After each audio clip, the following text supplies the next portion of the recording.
Where are we? Oh. I was saying something and then... No, we said bye. We said bye. Even though we don't mean to say bye. But... Well, people are stupid, isn't it? No, yeah, I think we finished our last thought, so now... Like, fully. Mm-hmm. So, continuing on. Would you like to read some stuff? Do we have... I know we have this one as the same thing, but do you have all this? I have this part. Okay, so I'll read. Self-love should, as the word implies, come from within. As I was saying before, it's more than just face masks and wine. Therefore, the opinions of others should not be factors in the affair you ultimately want to be having with yourself, and a mirror should merely reflect your face and not your self-worth. Mm-hmm. Gotta love what's looking back at you in that mirror. You don't have to love it. You don't have to love it 100% of the time. You don't have to. No, that's fair. I think inherently you should love yourself, but yes. It doesn't mean you're amazing all the time. No. You can still suck, but you can still love yourself and suck. Just own your suckiness. Yeah, own your shit. Take responsibility. Take a bite of my chicken. While you take a bite, I'm going to continue reading. Okay.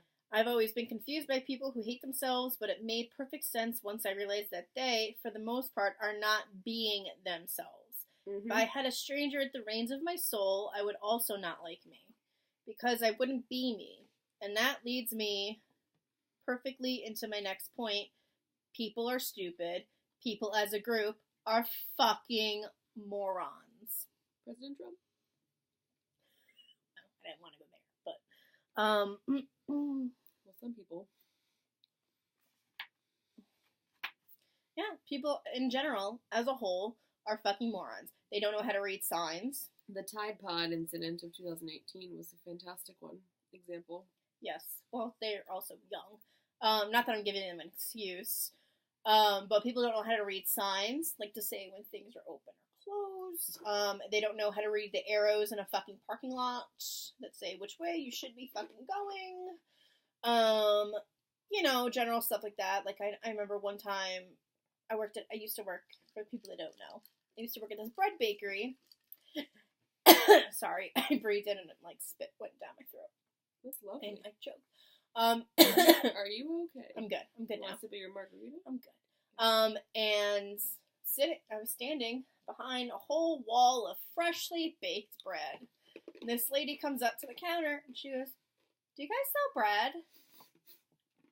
Meanwhile, the place has bread, the word bread, in the fucking name.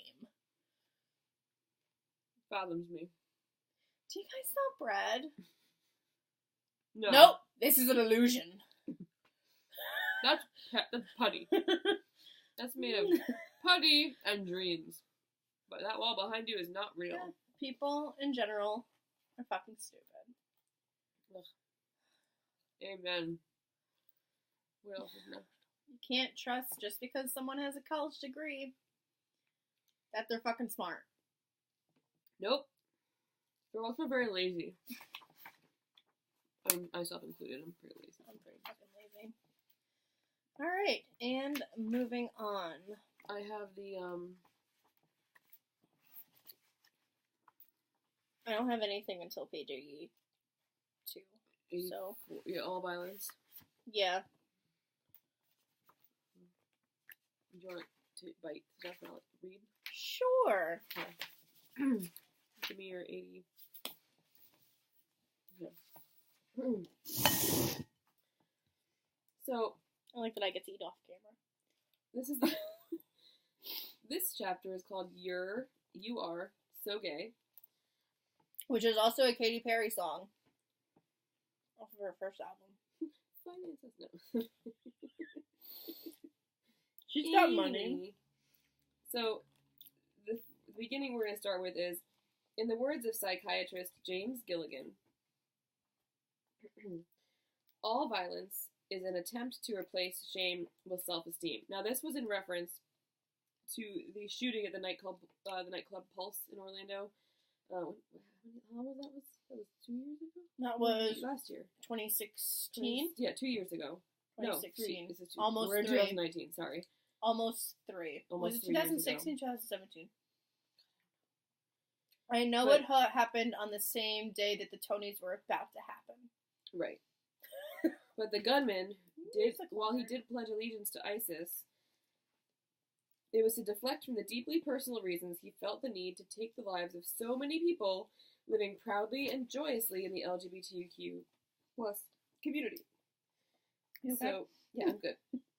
And then the woman's ex-wife assured us that after the massacre that while, yes, this man was brutal and violent and filled with hate, a lot of that hate started from within because he was gay, and that was not okay with his religion or his family, namely his father. So, Shame. once again, religion. It all goes back to shame. It all does. It really does. So it just goes to show that, they're saying all violence is an attempt to replace shame with self-esteem. It's trying to make you feel better about yourself when you feel like shit inside. Think of all the mass shootings. Yeah. It's literally been the weird kids who've never felt accepted by their peers. This is mainly school shootings. But they haven't been accepted by their peers. And, and they're like, well, I'm going to fucking take it out on you. Yeah. It sucks. Because I feel horrible about myself, and those people made me feel horrible about myself. Kind of thing. Yeah.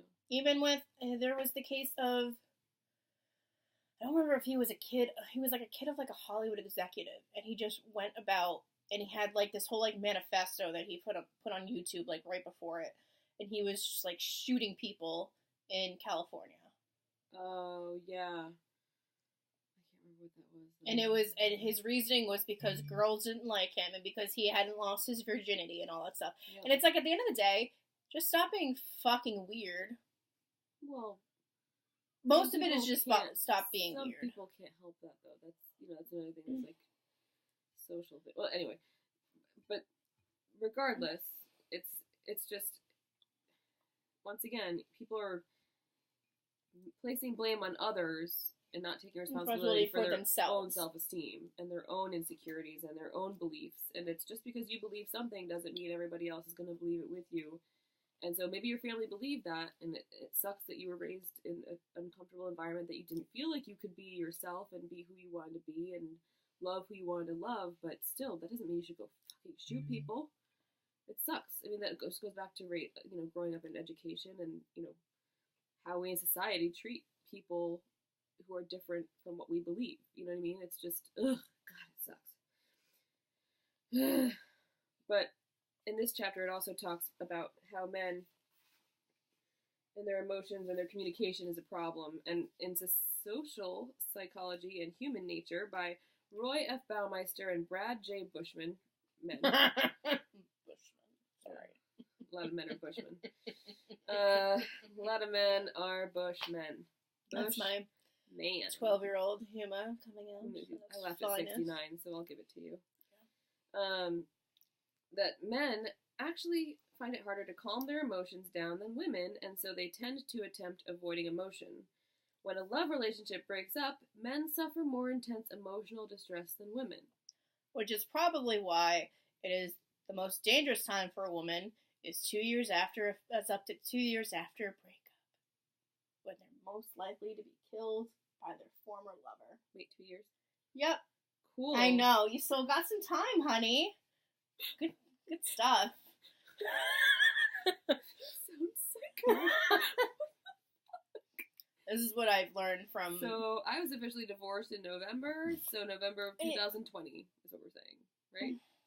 That's when I'm likely to get murdered. I mean, that was when the paperwork was finalized, but, like, emotionally... When did you leave?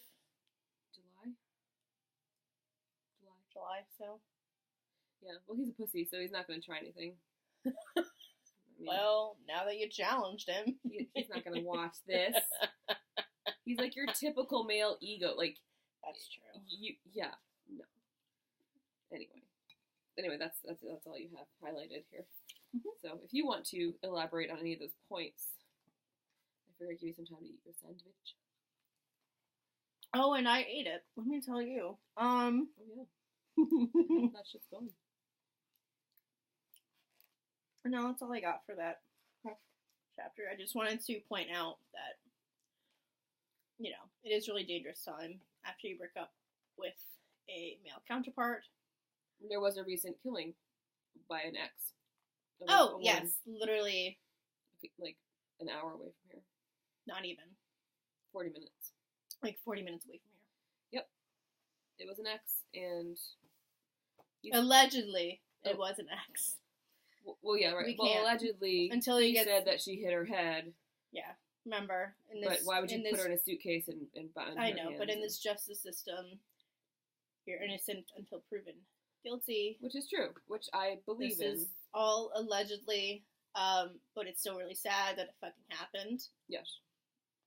The problem is with abuse and the taboo subject of that, but...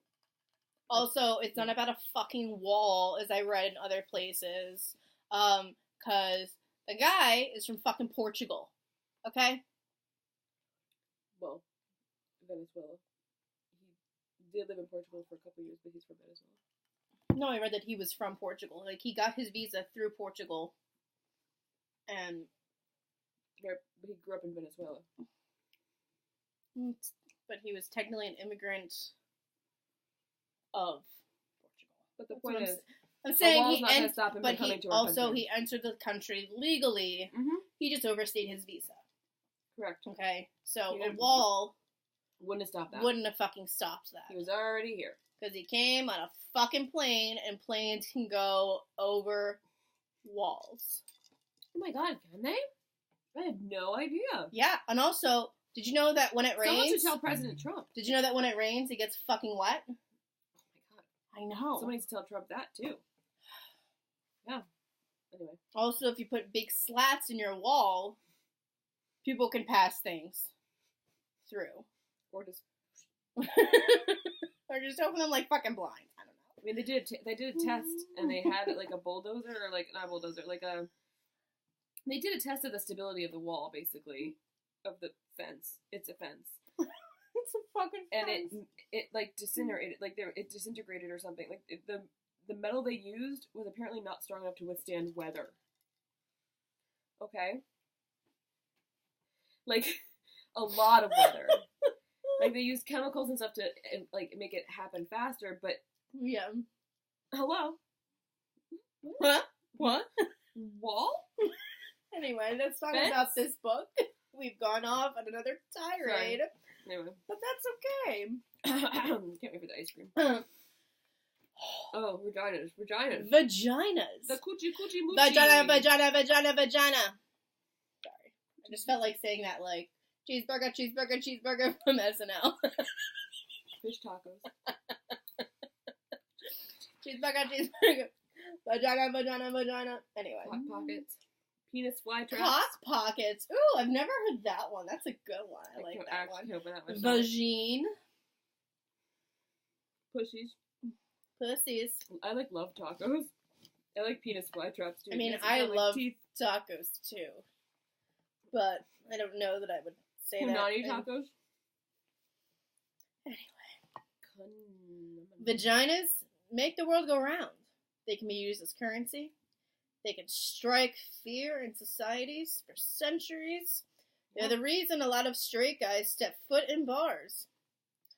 They've inspired dramatic monologues. And I'm willing to bet they started a shit ton of wars. Yeah. Preach. They have. They always have. Are you just going to continue?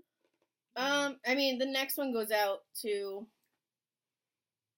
And we can skip that one, because that's really, doesn't, like, it's not, that goes more into, like, later. Sorry, we're on a fucking, I'm gonna edit this out. Vaginas are wonderful.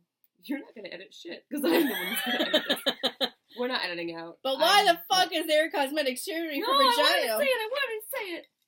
I was leading into it. Okay, go ahead. I was saying that all shapes and sizes exist in vagines. Okay. And flaps. Yeah, flaps, long, clitoris. Every vagina is a beautiful vagina. Snowflake vagina. Your vagina's a snowflake. Your vagina's a snowflake. Mine's a snowflake with some weird shit going on. But it's okay. It's all okay. So. But I've never stuck my tongue out for someone else's snowflake vagina. Sorry. Neither have I. Not yet. I haven't met someone that I wanted to. How am I further my margaritas than you, and you're drunker than me? When did you start drinking? Before me? I remember I didn't really have a lot to eat at first. I didn't either. Oh, I had the dumplings. That's the first thing I ate today. What the fuck? Also known as vaginas. No. Dumplings. Cock dumplings. Cunt dumplings? Anyway. No, so, but my point, our case in point is, why the fuck is there a cosmetic surgery for vaginas that are perfectly normal and healthy? Ladies, you are spending so much unneeded, necessary money on fixing something that especially because we already get paid less. Why? That too. Like, I understand breast implants and reductions and stuff, because that's like... Oh my god, I want one. A reduction? Yeah, well, my back hurts. I understand the implants, because like some people, you know, want to have like a more balanced out body or whatever for what they feel like. That's fine. It's not endangering you, but these can endanger you if you get shit done in your hoo-ha. Some of these things are dangerous. Well, any surgery comes with its risks. Right, but down there it's more dangerous than doing something up here. This is all fat. This is all fat and... True. Like they could accidentally cut off your clit. Could you imagine waking up and they accidentally cut off your clit? Like he got like... No, but like it was like one of those things where like they're doing the surgery and then like he gets startled because like someone sneezed. And it's like, oh fuck, I don't have a clit. Oh no, I thought of it. Oh god. Anyway, love your vagina, worship your vagina, because men do, clearly. And if that man has a problem with your vagina, say bye. Break up with him. Bye, Felicia. Okay? Yeah. Bye, queen. Felipe. Yeah, because Felicia's a woman's name. Yeah. So I did a name with a phonetic sound. I got you. And Felipe was all I could come up with. Anyway. That's about vaginas. For me. I don't know what else. No, that's for me too. Penises, though. I have some stuff on penises. You have a lot of stuff on penises. That didn't come out right, but you know what I mean. Take it away, Kelly. Okay, what page? I don't have anything. On penises? Oh, okay. No, I didn't, sorry, Christina, I just didn't highlight anything on penises, but that's okay. I just know a lot about penises by myself. Oh, yeah, so here's something that I wanted to talk to you about. This is specifically what I wanted to talk to you about. So it goes... Talk to me. Yeah. Talk to you. Okay. So, to quote Christina, when it comes to sexual pleasure, I want my partner to be able to tell me if I'm not satisfying him, and I'm going to want some feedback so that I can change whatever it is I'm doing. It takes a few tries to leave your ego out of this type of conversation, but you can't get mad if someone is merely being honest with you. So for me, like, I try to ask a guy, like, what he likes in bed, blah, blah, blah. And most of them are like, I just like getting my dick wet. Like other guys, you know, I got like some vanilla guys that I feel like are afraid to tell me. Like James. Oh, I didn't know that you were going to name him, but okay. Oh, we're not going to specify who that is. Delete that out. One of my exes. Yeah. He had some... Like, in the beginning of, like, a relationship, you're a lot, like... Well, you're learning about it. You're learning. But when I directly ask you for years and years, and then all of a sudden, out of the blue, you want me to buy you a fucking strap-on and fucking fuck you with the strap-on... That would have been nice to know. That would have been great to know, like, back... Closer, early on to the relationship, that's something that you might want to explore as an example, at some I'm not point saying that actually happened. in your just life. Making an example, because I'm not going to tell real-life things with the person's name. It's a different name. But as an example... Jean. Jacques. Joe. Juan. No, that's my dad's name. It's kind of creepy. Oh, that is your dad's name? Yeah, well, it's Juan, but it's John in I'm US sorry, because I always make fun of that name, because it could only be Juan. Juan. I'll be happy to tell my dad that. It's just so funny. I'm sorry, it really is. Anyway, but yeah. And then that goes back to my point about how I sometimes have trouble expressing what I want in bed, so now I kind of get it, how guys come across, but, like, I just don't want to, like, I I want to make it in a positive way, and, like, they'll ask me while we're doing stuff, and then I'll be like, yeah, but then it won't, and they'll change it, and then they'll be like, wait, go back, and then they won't go back, and I'm like, no, this way, and they'll be like, the other way, I'm like, no, the other way, and, like, it ruins that moment for me, because as a woman who it takes a long time to get there, it's like, when they get there, and then they fuck it up again, I'm like, no! Yeah, no, I get you. The horizon was just there, and now I am so far. I'm lost in the desert. There is no oasis. Sorry. That was beautiful. I personally, I don't. Like, what do you do to keep it sexy without making it ruin the whole moment? Or do you talk about it when you're not having sex? I probably talk about it, like, afterwards, like, if something, like, because here's the thing, I'm gonna give you a couple of tries, because at first, we're getting to know each other, you know? I mean, I don't want this off the bat, like, in a fucking dating app. We're like, what do you like in bed? I don't fucking know you enough. Like, I don't even know if I want to have sex with you at that point. I think you're attractive, but, like, maybe your gums are too big for your fucking teeth, or maybe you have a really high-pitched voice, or something that I find fucking annoying and I know I can't deal with. So... Okay, that's weird, because that's the first question I ask on a dating site. What? What do you like? What's your kink? Like, what are your kinks? Oh, like, no, I don't. I kind of avoid that. Okay. I'm not afraid to ask that. I personally try to avoid that, but... you know, everyone's different, but as far as when you're getting to, like, know someone on a sexual level, I usually give it a couple of tries to see if we work well together. But you tell him, you don't just expect him to read your mind. In bed. I don't expect him to read my mind, but, you know, like, if I want my pussy licked... Okay, I mean, how do you say that? Well, sometimes most guys that I've been with just fucking do it, because they like it, and I've been very lucky in that. There have been a couple of guys who, like, on dating sites, they'll say, like, oh, I just don't like that. I'm like, well, this isn't gonna fucking work out. I've never heard that from a guy. Oh, I've heard excuses as to why they never did it, like, on their own, because there was girls that they dated before that didn't like it and would, like, never let them go down there, so they, like, just assume that all women don't like it. Oh, no. I think women who don't like it, I think you're fucking crazy, personally. Well, everyone's got their comfort level. But I also, it's one of those things where I feel like if you because if you're not comfortable, you're not going to come. Right? But I feel like if you don't like it, it's because the person that, like, if you haven't had it done to you, you're just insecure about yourself in that way. Like, it is a really intimate moment. Don't get me wrong. Yeah. He's all up in your junk. But, like, I don't know, like, take a shower, scrub your pussy extra. Like, I don't fucking know. Oh, yeah, like, clean, like... Yeah. Clean that shit, you know? You know? But, like, essential oils for around the, someone like, who has maybe has had it already, and they said, like, oh, like, well, I don't really like it. The person who was doing it to you before, I guess, wasn't doing it very well. Or they didn't like it and it was very clear, and that means you don't like it because you think that no one's gonna like it. Yeah. Shame. It's a shame thing. Yeah, it's a shame thing.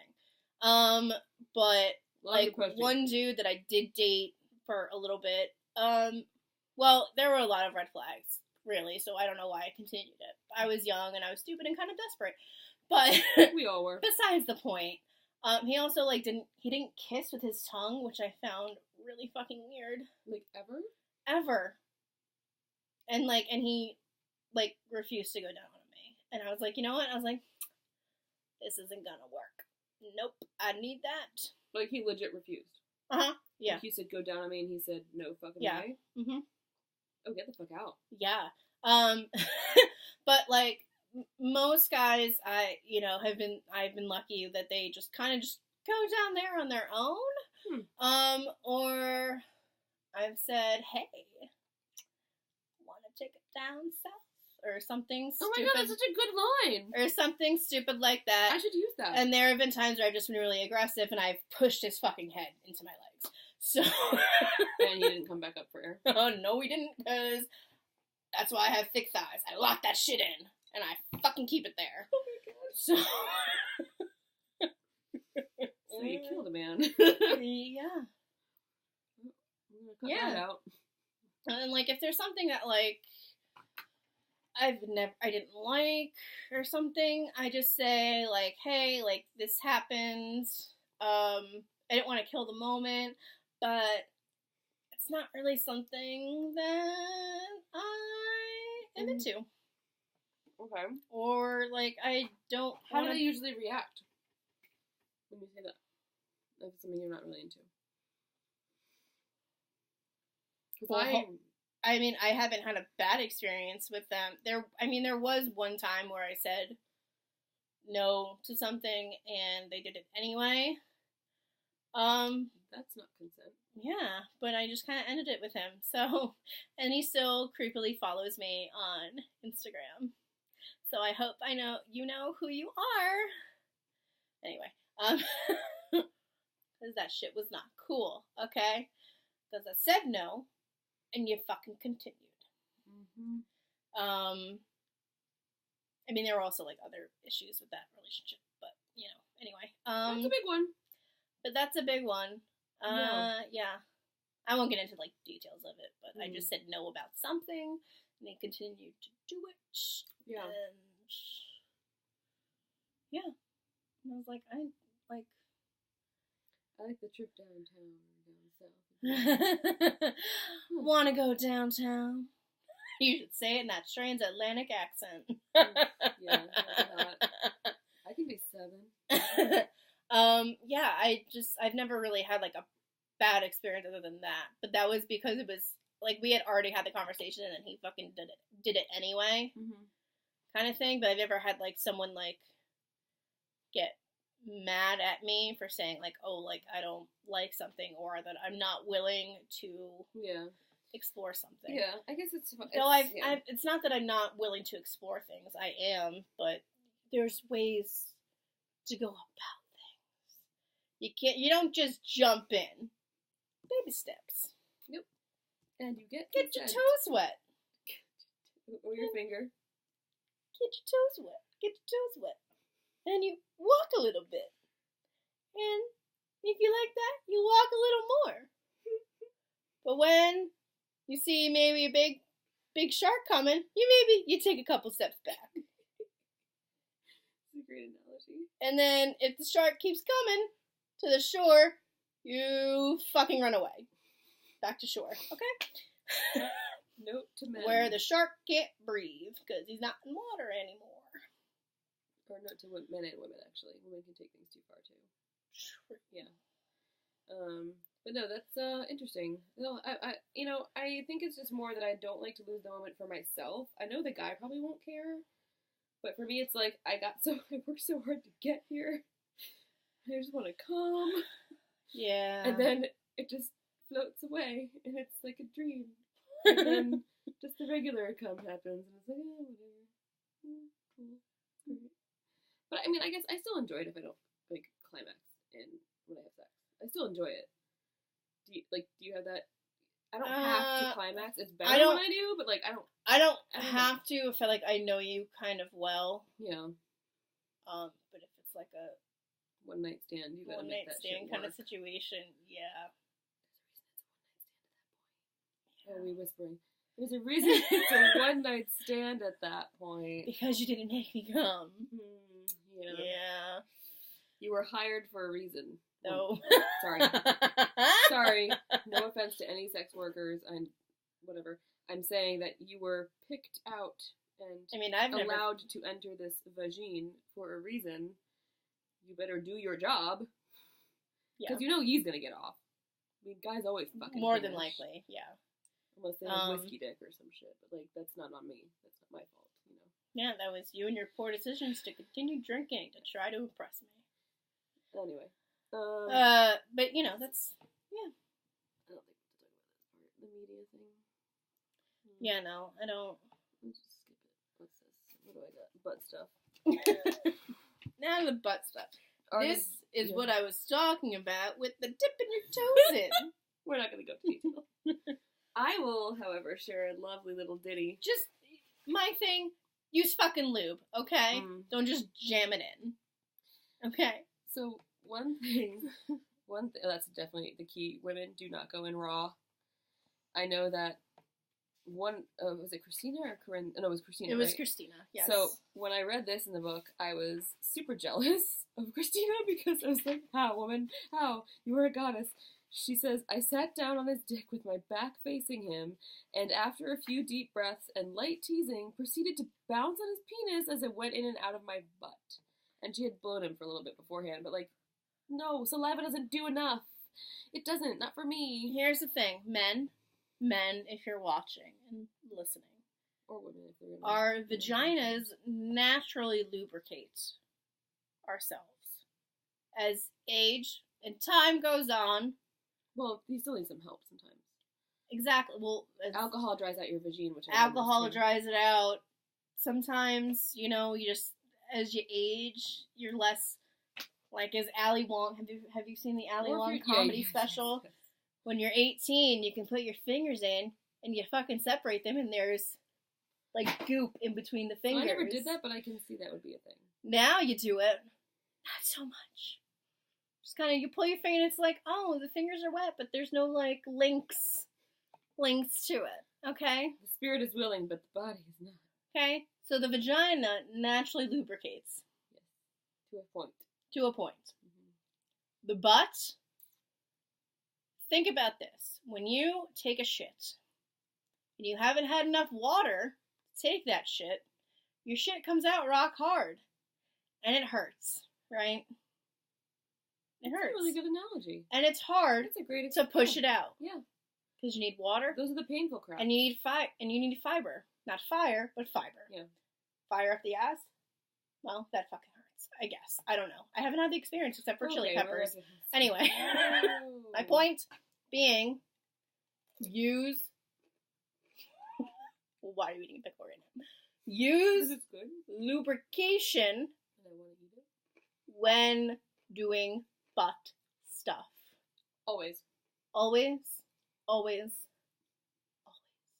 Christina. And start off slow. I have food on my fucking face. Start off slow, okay? Start off with the tip. Don't fucking just fucking jam it in, okay? You start with the tip. And again, not everyone's into it. Not everyone's into it. But start off with the tip. Maybe just a fucking pinky. Okay? Pinky is better. Pinky or tongue. Is better. Or tongue. I love a tongue. But start off little. I hope you're, but you know what? This is general information for all. Yeah. Sure. Start off small. And you work your way up. Okay? You work your way up. Here's an example of what not to do. So I love how Christina was able to enjoy that situation. I would not have been able to enjoy that. And my first experience with butt stuff was accidental. So I was with a guy I was seeing. As most butt stuff things happen, is accidental. I guess that's true. But the guy I was seeing and I were staying at a friend's place overnight somewhere, and we took a shower together. Ooh, sexy. The next morning, oh yeah, it was great. We had sex in the shower, and it was fun, and it was exciting. Not a place to use lube. You will fall in that shower. Stop. Stop it. That is just cause for a hospital visit. We didn't use it for that reason. So you're in the shower. Got it. Right. But we were still moving positions and things moved around and, people don't know where holes are supposed to be. And somehow this most pleasurable, wonderful sensation you were just having can turn into a blackout and you're sleeping in the fucking tub for 2 minutes because it was so painful and all the fucking anal glands and shit and nerves ripped and you screamed from the pain and fell, blacked out, and the next moment your eyes are slowly opening in the fucking tub. The guy's looking at you like, oh my god, Kelly, are you okay? Are you okay, Kelly? Wake up. And you're like, what happened? What is my ass burn? Like, the fucking dragon has shoved his snout up there. And fucking,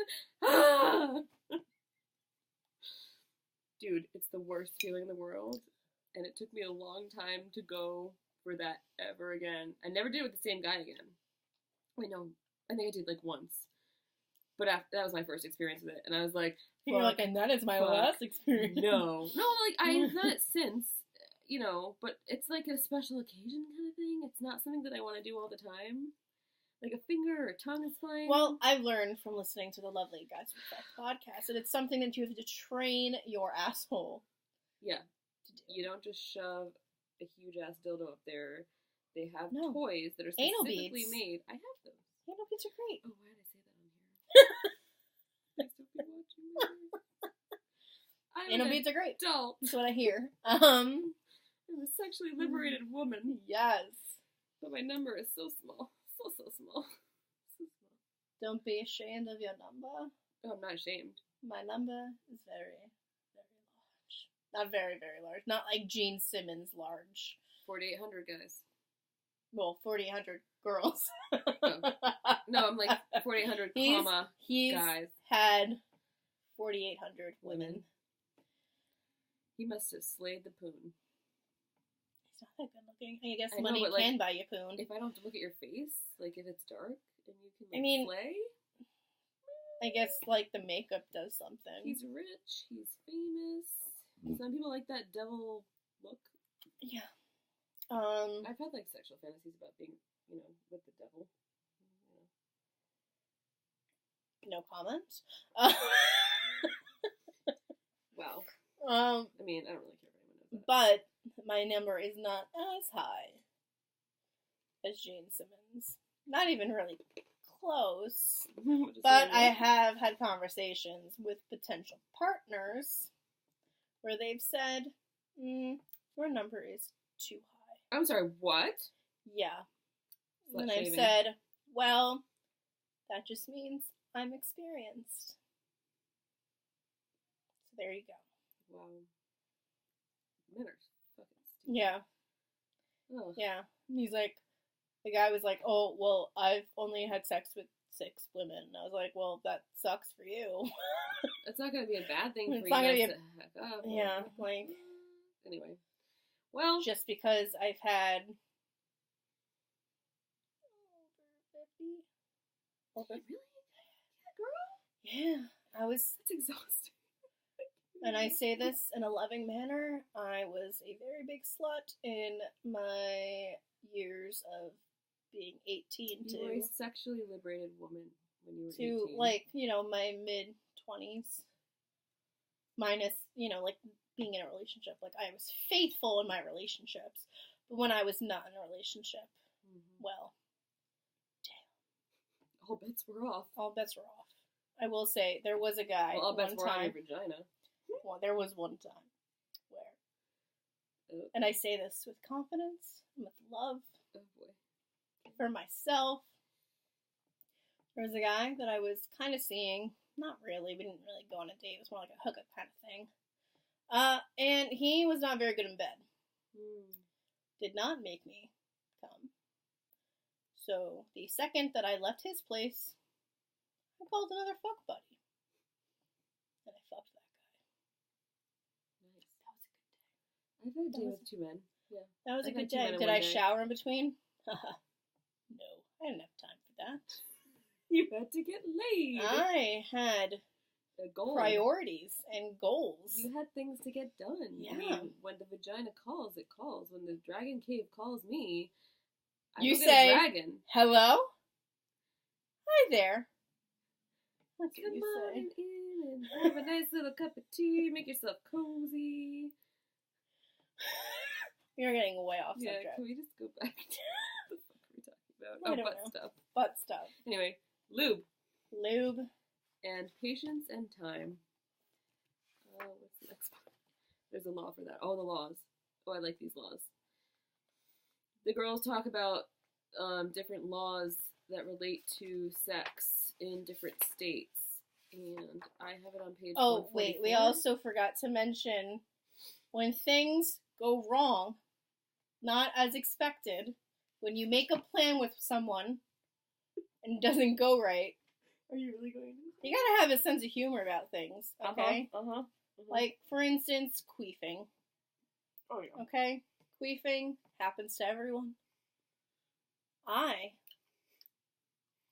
love to laugh when that happens. Because it's an awkward sound. It's an awkward sound. It's hilarious. But it's hilarious. But also, fart jokes make me laugh. So. Fart jokes should make everyone laugh. If you don't laugh at a fart And joke... it sounds like a fart. Yeah. It really does. But you know what? You didn't fart. Does it smell? Well, if it smells, then you got other issues. But, more than likely, queefs don't smell. They just happen. But ladies, try not to fart when you're doing 69. Yeah, don't do that. Don't have a burrito before you plan on 69. Well, I didn't have a burrito that time. Oh. It just kind of happened. I didn't even know it was coming. We all get And gassy. then we stopped immediately to go wash our face. Nothing came out, but it was like, poop particles. Poop particles happen. It was That's how you a get it pink was eye, a guys. food ghost. So if you feel like there might be one coming, don't 69 with a dude. And also, if you shit on a guy's dick, it happens. Yeah. Laugh Shit it off. happens, literally. If he doesn't like it, well, he shouldn't have been putting his dick in your ass. Because that's what fucking happens. Yep, that's the thingy. Right? Verbatim. Sure. I had page 144 as my next. Oh, you have sending. Oh, I have about sending nudes. Oh, yeah. First off, guys, stop sending your dick pics who women you don't know. Who women? To women you don't know. Okay? I'm tired of someone friending me on Snapchat I had that happen to me once too. and then sending me a picture of their fucking dick. Do you know what I said once to one guy though? Do you know what you say to that? I said, I hope you find someone to sit on that for you because it's not going to be me. Oh, I say... And then, bye. He went away. What do I say? What do I normally say? Because it hasn't happened to me in a very long time. But what I normally say is... Oh, I say, looks like the rest of them, or something like that. I've had a guy ask if I want to see it, and I was like, I prefer in person. That's how I said no. A photo of a penis we don't want to see is weird and annoying. Yes. Rule 1, in comedy and in dick pics, know your audience. Mm-hmm. I don't want a dick pic from someone that I don't fucking know. Yeah, no. It's just Okay. like consent, you know? Don't fucking send it unless Just because we've been chatting on a fucking dating app does not mean that I want to see your dick.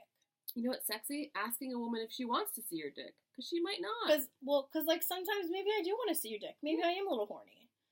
But most of the time, ask. And most of the time, no, I don't want to fucking see it. Okay? Yeah. I don't want to see it hard. I don't want to see it flaccid. I don't want to see it like we're just flapping in the fucking breeze for no apparent reason. I don't want to see it next to an Nalgene. Okay? Don't hold that shit next to an Nalgene and compare the size. That's fucking stupid. Yeah, I don't want to see it next to anything. I don't know how far down you're holding that Nalgene. Like, I don't give a shit. Is it giving me pleasure right now? No, because it's not inside me. It's just on my fucking phone. And you know what I do with that? You know what I do? Mm-hmm. I screenshot it, and then I send it to all my girlfriends. I've seen them. Yeah, I've showed her some. And I say, hey, look at this moron who showed me his fucking dick. But I have a motto for And then we make fun dicks of the dick. But they're also not that great to look at. They're not that great to look at. They're not aesthetically pleasing. I mean, I don't think a pussy's that great to look at personally. Like, if a guy wants to suck it, that's great, but I wouldn't want to look at my pussy for like 10 hours.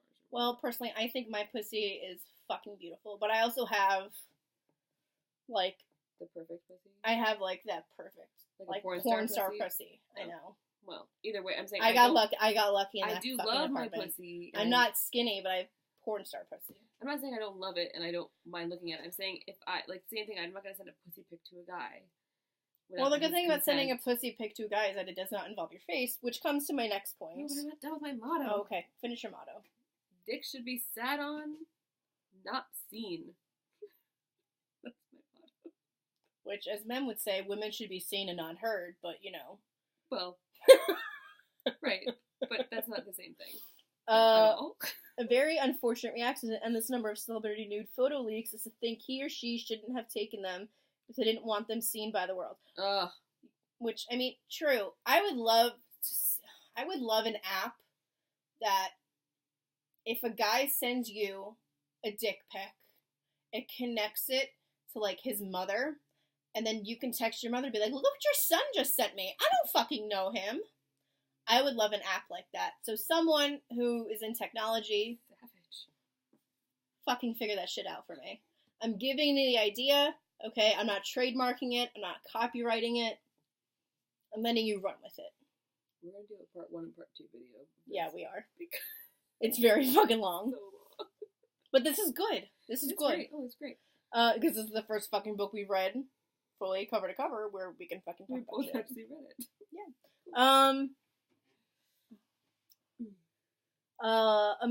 it. Just because you're an asshole and expose someone's private photos doesn't mean the person deserves it. You're just a huge piece of shit with poor morals and a lot of self-esteem issues, which is also true. Mm-hmm. Before 2013, only 3 U.S. states expressly prohibited non-consensual disclosure of sexually explicit images and videos. Now, more than 30 states and the District of Columbia have laws against it. So, That's why Tinder removed pictures in Tinder. yeah. You can't send pictures on Tinder anymore. Thank you, Tinder. It used to be able to, which, I mean, like, I think is it's a somewhat great deal. convenient, but then, like, again, you get all the fucking dick photos, which I fucking hated. Yeah. Then you have to give them your actual number. It's kind of like... If you're under 18 and you're watching this, don't send nude photos. At all. It's child pornography. Mhm. Plain and simple. You It's can considered... get in trouble. The person you said it to can It's get in trouble. considered child pornography. Uh-huh. Do I agree with it? Because I think at a certain point, you know right from wrong in a sense. I think you know right from wrong. I don't What are you think... talking about? Well, like, okay, so the age of consent It's 17. and is 16 or 17, depending on the state. Oh. So if you're of age to give consent, why can't you, like, send photos? Oh, why is it child pornography? Yeah, why is it considered child pornography if you're technically the age of consent? Because you're technically not an adult till you're 18. So if you're not an adult, But if till you you're have 18, if you are of age to be consenting I or agree. to get married, I agree. I think it's stupid. It's a big gray fucking area. Yeah, is what it is. The thing about the 18 age thing is an issue because, like, if they're saying you're an adult at 18, then you should be able to do anything, and even like drive, drink, whatever. Like they should have one age, and you can do all these things, or you can't under that age, right? Like that's how I feel. That's how it should be. Yeah. The legal drinking age in England is like 17. It's 18. 18 now. It's 18. So I feel like 18 should be the legal for everything. It was. 18 was a legal age, and then they changed it in like the 80s, I think. Not for driving. I got my permit at 16. Well, and that's driving.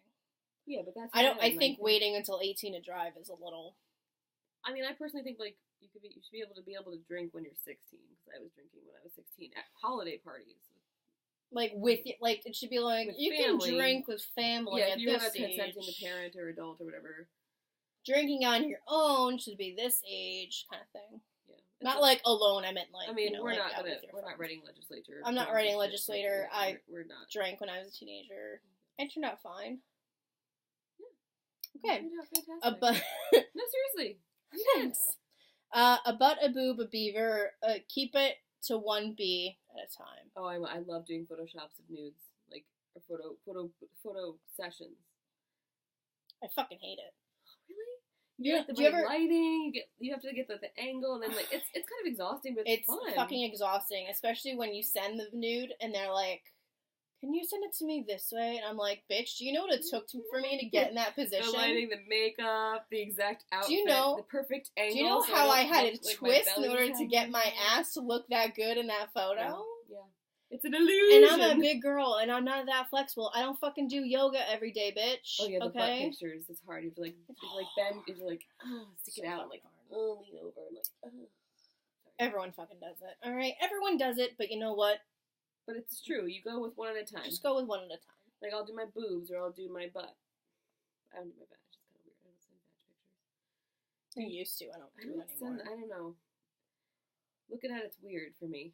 If I take a picture of it, I should do that and just look at it. Keep your face out of it. Yeah, even if you're an adult, just don't fucking put your face in there. No one needs to see it to jerk off. While many will ask to come on your face during your lifetime, very few will come to the thought of your face, so skim the fat. Which I just thought was really fucking funny. And yet true. It is true. Be selective. Yeah. Nice body is like a new relationship. You want to share photos of it with the world, but don't. Before you hurt. Yeah. Your nude should be limited edition, collector's items, Disney vault shit. Yeah. Only the biggest fans get them. And then they're deleted. Then they're deleted. Deleted. You end that relationship, you fucking delete their goddamn nudes from your phone. And your computer. It's rude. Yeah, and your computer.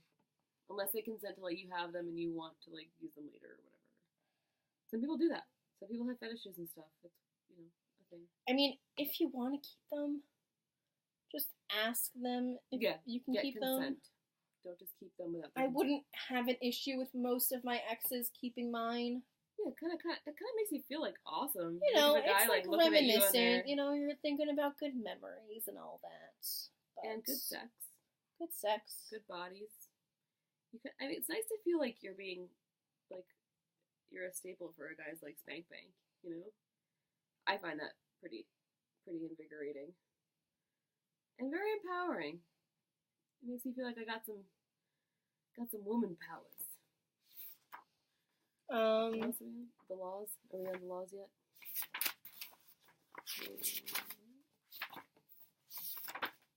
Yeah. Yeah.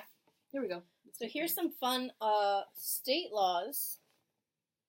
Yeah, just laws within the United States that are on a state level, not a federal level. They don't have any fun, like, international laws, but I feel like a lot of the international laws would... Yeah, go ahead.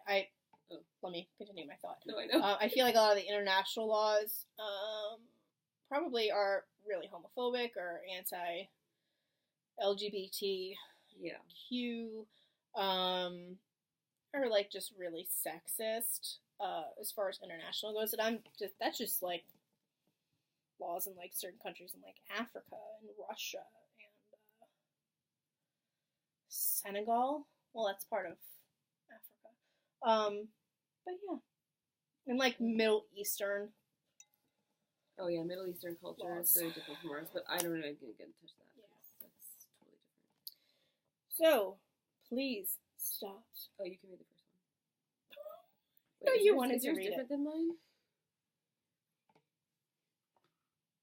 No, yeah, you go first. I want to read the Arizona one.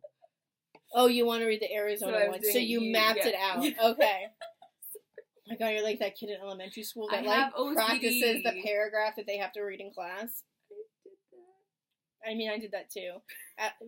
But neither of us were the kid that couldn't fucking read, am I right? I mean, I used to have a stutter. Well, the stutter doesn't mean you can't read. Well, it kind of affects your reading. It does. It affects your reading, but, like, or were you the kid that, like, only read in a monotone voice like this? Oh, no. Yeah, no. No, I got that's the fucking dumb with that kid. Shit. Alright, anyway. Okay, go ahead. In Anderson, Alabama, if a woman loses a game of pool, it's illegal for her to settle her bet with sex.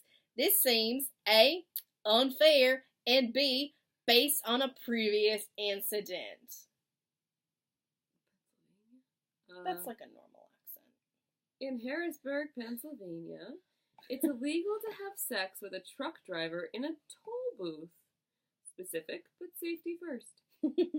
In Oxford, Ohio, I don't know what their accent's like. It's illegal for women to strip while standing in front of a man's picture. Can't fucking talk. Picture. Ohio hates waste. So weird. Why is that illegal?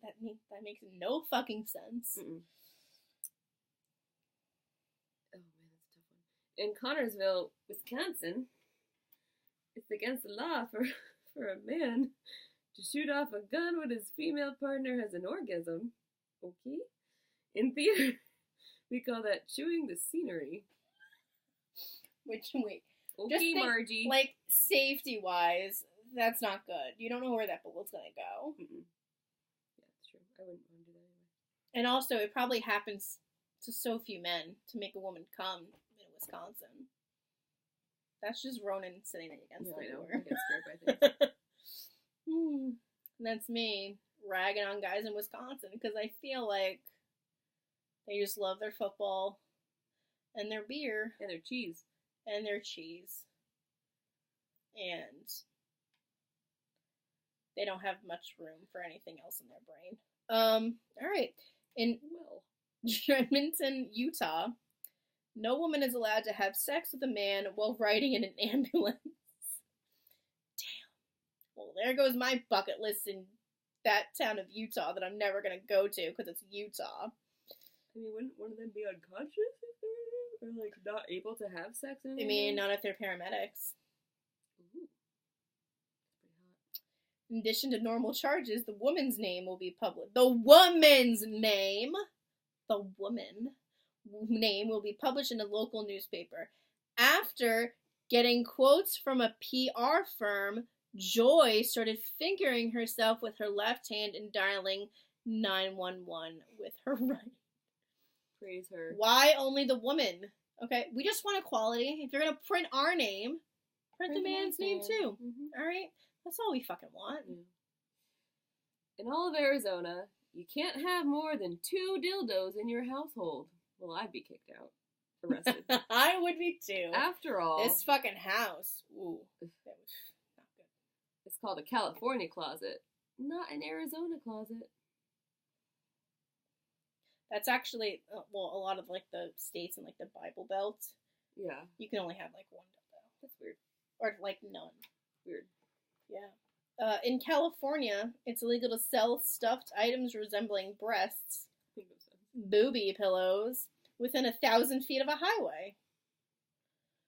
Finally, a legal system that understands that breasts are public nuisances. Nuances. My breasts are nuanced. Yeah. In Indiana, it's illegal for a man to be sexually aroused in public. Indiana or bust. In the privacy of your own fucking home, you perv. I mean, like, that's, I think, You can't help that, though. Like, you can't some help guys that. Can't help that. I've I mean, been sleeping with one that can't help. As a woman, In the car. as women, we're At very dinner. lucky that when we're aroused, Oh, no one knows. there's no Yeah. physical thing that says that we're aroused. Like, I get horny in the middle of the day all the fucking time out in public. For no fucking reason. It's also because I haven't had sex in like 2 months, but Go fuck a raccoon. no, I don't want to fuck a raccoon. That's bad. I'm kidding. They're so cute though. I know. You just like your little fingers. Oh, one night stands. This is great. Do you want to read this one? Do you have? Yeah, I start here. Okay. A one-night stand. So we're going to go into one-night stands, and I have a great anecdote for this. A one-night stand isn't something a person should feel shame over. However, it might be something you end up regretting, and that's perfectly okay. You can feel like shit about a one-night stand, but don't let it end there. Feel like shit, figure out why you felt like shit, reflect, and decide if you have valid reasons to feel like shit. Then identify what you want to do differently next time so that you can avoid feeling bad. It's so true. One-night stands happen. I only had one in my life, but the one that I did have was with a guy who I'd known since childhood. We were at the same college, so it just kind of like naturally happened. It wasn't like planned. We were flirting a lot. I was turned on. He was very like intellectual. It was one of those weird like, I've known you since I was a kid, but you're like smart and really cool and like liberal and all this shit. So we went to like a football game together. I went to an after party. And one thing led to another, and I was like, we were going at it. And, like, the thing that ruined that one night stand for me was that he wanted to put it in my butt. And I was like, at that time I had never had butt sex. We had never had sex before this night. We were not in a relationship. I didn't trust him. So I was like, no, thank you, sir. Like, I was like, no, it's not going to happen. And he kept trying by asking me. And I was like, no, still not going to happen. And it ended, and then we never had sex again. And that was it. That was pretty much it. I mean, we saw each other occasionally on campus, but, like, that, we were never friends after that. Well, also, he just didn't respect your choice to say no. Yeah, he was just obsessed with the So- butt. He was, like, obsessed with it. Like, it was like he would not stop asking me. And I was like, this is ruining the whole fucking night. The whole fucking thing. Okay, here's my thing with consent. Consent is great. But if you're asking for consent with every little fucking thing, that gets a little annoying. To me personally. Well, no, if you have consent that you're having sex in general, but you still have to ask about the butt stuff, in my opinion. Well, yeah, but I mean, like, is this okay? Is this okay? Like, every fucking 15 to 20 seconds. Yeah, no, it's not hot at all. Like, you gotta just It's take not me. hot. If I say yes so you can fuck me, you better just fuck me. Don't Just, ask like, me any more fuck questions. me. Do it. If you're gonna put it in a different hole, that's when you ask the question. Because you're fucking me differently. Because you're fucking me differently. Mhm. If you want to change positions, you know, well, it's like No, a do it. it's like a nonverbal communication. You know what I mean? Like when you want to switch from like doggy to like maybe missionary, whatever. You give a little slap on the ass for them to fucking move. Yeah. You know what I mean? Yeah, it's very like, natural. It just, like, kind of happens. Especially when you're in a good rhythm with somebody. yeah. You just know when you're like, I want to get on top. Just, like, move over. And you- Push them. Yeah. You ride that thing to the break of dawn. Reminds me, I need to do squats again. Get my Squats. thighs in good dick riding power. Anyway. Wow. Okay. That's all I have for that. I don't know what else we have. I don't have anything until page 156. Oh, I have 163, so.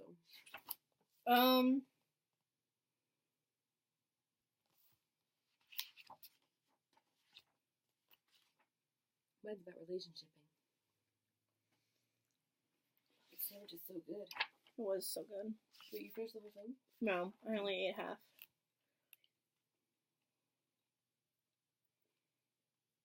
Oh, I wanted to point this out. This is in the chapter, You Don't Complete Me. You are in charge of you, and you need to be in working order before you can expect a relationship to succeed. And you must believe in yourself. Yeah. I know that I'm prepared to be in a relationship, mentally, physically, emotionally. Unfortunately, recently, all I've got into are guys People who have been pretend. fucking messes.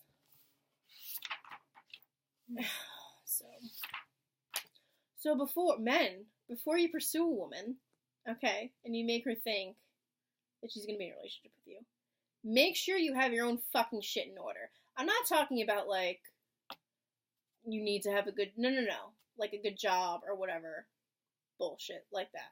That's all like mentally, okay? Mm-hmm. Emotionally. Mm-hmm. Get that shit in fucking order. And if you have STDs, get that shit in order. Yeah. And be honest about that. Be honest Right. about it. Like, People get them. people get them. It happens. Yeah. Herpes is not even always contracted sexually. No. So, don't be ashamed. Again, no shame. But get that shit checked out. Yeah, just get Therapy is not a bad thing, okay? Therapy is a very healthy thing. Therapy is a healthy thing. Open up to your fucking friends, okay? If you don't have the fucking money to go to therapy because that shit's expensive, fucking open up, okay? Yeah, it's not gay, it's not stupid, it's not unmanly to be honest about your feelings with other guys. I mean, that's how women get so much emotional stability from their and actually have better their relationships. They have better friendships and relationships with all of their fucking friends. Mm-hmm. I'm not friends with people that I can't open up to. That's a fucking waste of time. Yeah. Who has even time for the regular people they love? You have to schedule that shit ahead of time. It's not like you can just ride your bike over to the house and be like, hey, we're gonna watch some games and stuff. Which is what boys mainly fucking do. I used to do that. Like a tomboy. We would just go to our friend's house and be like, we're here. Let's play board games. Okay, sorry, I burped. Yeah, A lot I of apologize. margarita. Never feel shame from a burp. No. Relationship. I don't have anything, so this is all 163. all you. So, I mean, there's only one really big piece of it that I've, I really respect is when Corinne's talking about her ex and how when she immediately felt a connection to him, anyway, I'll just read it. Where had Cupid been all those weekends I was eating Domino's Philly cheesesteak pizza and Netflixing Californication because masturbation isn't really my thing. It's not mine either, Corinne. I agree. I'm just bad at it. Yes, James and I immediately had a connection that was undeniable, but did dating him mean breaking up with myself?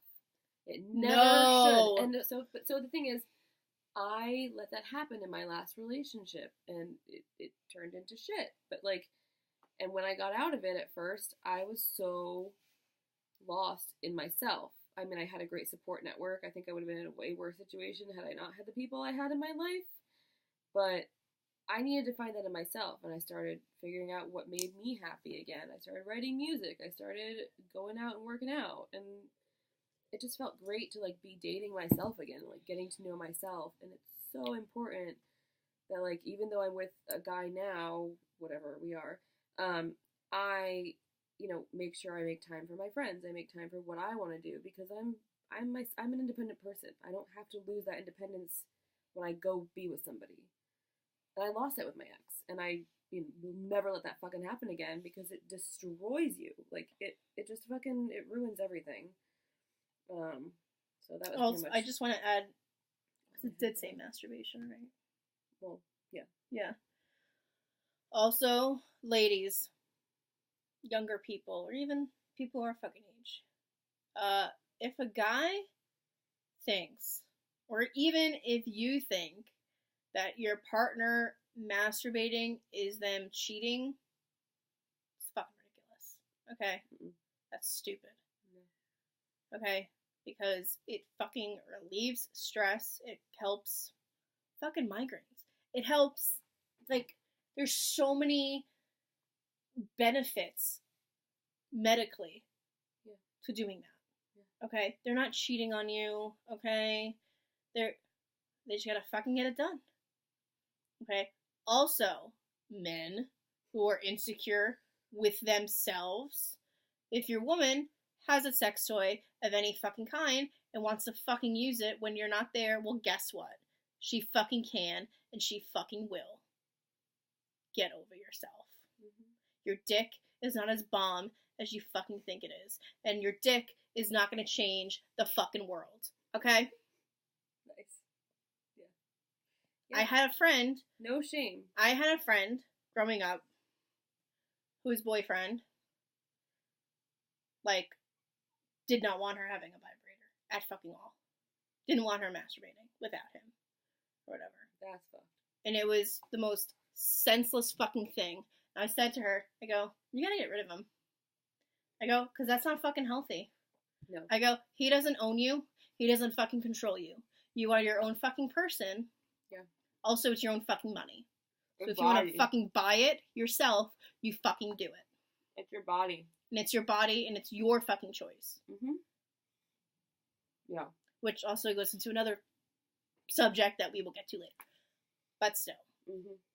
Any man or any partner of yours thinks that they can control what you do when you are not with them, when you're by yourself. Cheating, that's completely different. Every relationship is different. Every relationship is different. Mm-hmm. You can have an open whatever. But if you're by yourself and they think, your partner thinks that you masturbating and using a sex toy. Or watching porn. Mm-hmm. That's a very good fucking point. Mm-hmm. Without them is cheating. That's fucking ridiculous. And you need to get out of that relationship ASAP. Mm-hmm. Control is not sexy, ladies. No, It's it's not not. sexy. It's fucking frightening. It is, and it leads to abuse, emotional and physical. So, just love your body and worship your own body. And if a man doesn't do that, regardless of what you're doing with it, as long as you're not, obviously prostituting, and he's not, if he's not okay with you prostituting, you want to prostitute, then don't be with that man. Right. But, there are plenty of sex workers who are in happy, healthy relationships while doing their job. Because it's just a job. It's just a job. It doesn't define them. Nope. So, good point. Good point. Good call. What's your next thing? Because I don't have anything for a while. 163. Oh wait, You were just on that one. Yellow. What is it? What's that? Stop doing relationships. We go into it. Breakups. I think that's one quote I had for breakups on page. Oh wait, I have one. 194. Faking an orgasm is the worst thing. For one very simple reason. It tells your partner they're doing the correct thing to please you when they are not. Stop faking orgasms, okay? If they don't do it for you, you have to fucking tell them. Yeah. I'm guilty of doing it. I've done it twice. Well, that's less than most people. Yeah, So I did it twice, and that was because I just wanted it to be over. I mean, I've done it too, like when I just wanted it to be over. But I've also... But it was a long time ago. It was in college, and I just didn't know about my body. Like, I wasn't really aware. It was two different guys, but, like, it was back in college days, and I just didn't know how long we were going to go. Yeah, there was one time... I needed to pee. Yeah, there's been, like, one time that I can really think of is I faked it because he was just taking way too fucking long. And I was like... Just fucking come, man. And, like... My pussy was hurting at that point, like... Oh, when you lose lubrication because you're not turned on. And I was just like, are you done yet? I got places to be. I got a lasagna cooking, okay? I gotta get that out, otherwise it's gonna burn. I didn't have a lasagna cooking then. Yeah. But still, that was, like, the one time I faked it. And guys can tell. What, the second? Well, smart guys can tell. Well, so the second one did. The second one could tell. But that wasn't the one I said I had to pee. Unless you're an Oscar... winning actress. Sure. But yeah, I did it twice. They can tell. I'm not regret it because like at the time it was what I needed to do. But like now I know I'm never gonna do that again. And most of y'all, let's be clear, if you're faking orgasms, you're gonna be a bad actor anyway. Okay. Don't go by the porn. Yeah, don't go by the porn. It's nothing like that. No, mine's more physical than vocal. I shake. Like, I literally shake the whole fucking bed. And, like, so, like, I contort in a lot of weird ways. Like, yeah, you, like, spaz and be like, oh. Well, I don't do that, but... No, I don't do that either, but, like... You sound like a horse. No, I'm not. Hey! That's not what I do. Yeah. It's usually more visible when I'm on top, too, because I'm like... I have to, like, stop. I'm like, oh my god. Before you, like, fucking faceplant on. Yeah, like, pretty much. And then, like, you're so tired of, like, balancing on the dick that, like, by the time you come, you're like, I'm so exhausted, but I gotta keep going because he's not done. So, like, when I stop for a minute, usually they know, like, oh, I gotta thrust now. Because she stopped. Just let me lay on top of you, and you can do all the work. Let me just lay on the bed. You can give me doggy style, and I'll just... pass the fuck out. Can we also talk about, aside from the whole orgasming thing, it's completely unrelated to orgasming, kind of, it's part of sex. So, okay. We've gone on enough rants, so let's add another one. It doesn't hurt to be a little respectful in bed, even though a girl's giving you consent. I love it, like, it's a huge turn on when a guy, like, puts a pillow under my head, or makes sure my head doesn't hit the headboard. Or, like, if they're like, oh, you look like you're uncomfortable. Like, if they notice those kinds of signs. Because women don't always speak up. We don't always say anything. And we'll get our head hit on the headboard until... Or, like, I will not be able to move my neck for 3 days because you forgot to put a pillow underneath it. I'm just saying I respect that. Like, I think that's a really sweet thing to do. Even if it's just a fuck Like, buddy. think of me as a baby who was just born and you need to cradle its head so it doesn't fucking fall off, okay? I'd like a nice pillow underneath. I'm not in a diaper. Well, you're a person. You shouldn't be I am hitting your head against a headboard anyway. No, but I'm saying, Baby like, or not adult. like on a headboard, but like, you know, like when you're in the middle of the fucking bed and there's no fucking pillows and your neck is just kind of Oh, fucking I love there. when they and it's just when fucking they hold your hanging. head and you're like Like, this. Yeah, hold it or Yeah. put a pillow underneath, Yeah. okay? Because if I was a baby, that shit would fucking fall off. And I'd break my neck and I would die, okay? I mean, the baby would probably die from the pressure of the weight. Under. But still. Anyway, thank you to the men who do these things. You're great. Keep it up. You are a very good gentleman, and that turns a lady on. You'd be surprised. Well, for me, I don't know about you, but like I like gentlemen. I like it. I like when they can be a gentleman, but also like go hard. I like it when you're a And, like, nasty gentleman. Take control, and I'm like, you just tell me what to do, mama, papa man, daddy, poppy. Hi, Poppy. Oh, Zaddy. Hi, Poppy. Zaddy. Alright, anyway. Zod. Alright, I don't have anything until page 201. Okay, so 94 is about breakups. So, I've dealt with this recently. Obviously, as we all know right now. So, this actually spoke to me. I know a relationship will never be able to break me in the same way that the breakup heard around the world did, because my heart isn't built that way anymore. And I find that to be a little bit sad and a little bit comforting. And I'm literally in that stage right now. Well, not right now, but I was, like, when we broke up.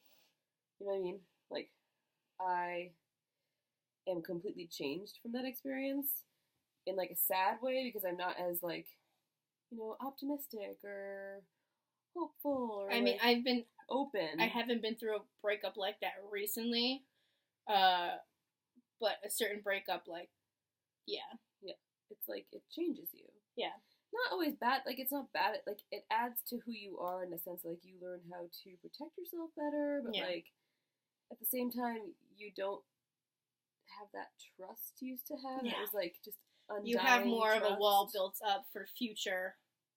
Yeah, that's not to say, like, I go lovers. snooping on people I date since then, which I haven't. But, like, my point is that, like, it's hard for me to completely trust somebody. It's like I'm always expecting, you know, something to, either shoe to drop or something like I'm not, like, just optimistic, like, oh, he's gonna be outside my door with some roses, and he's gonna bring me to this Italian restaurant. I don't even know. It's like gonna be like Jewish. It was Jersey, like a but, mix of like Jewish, Jersey, Long Island, but transatlantic. I don't know. It was just I just make up voices and things.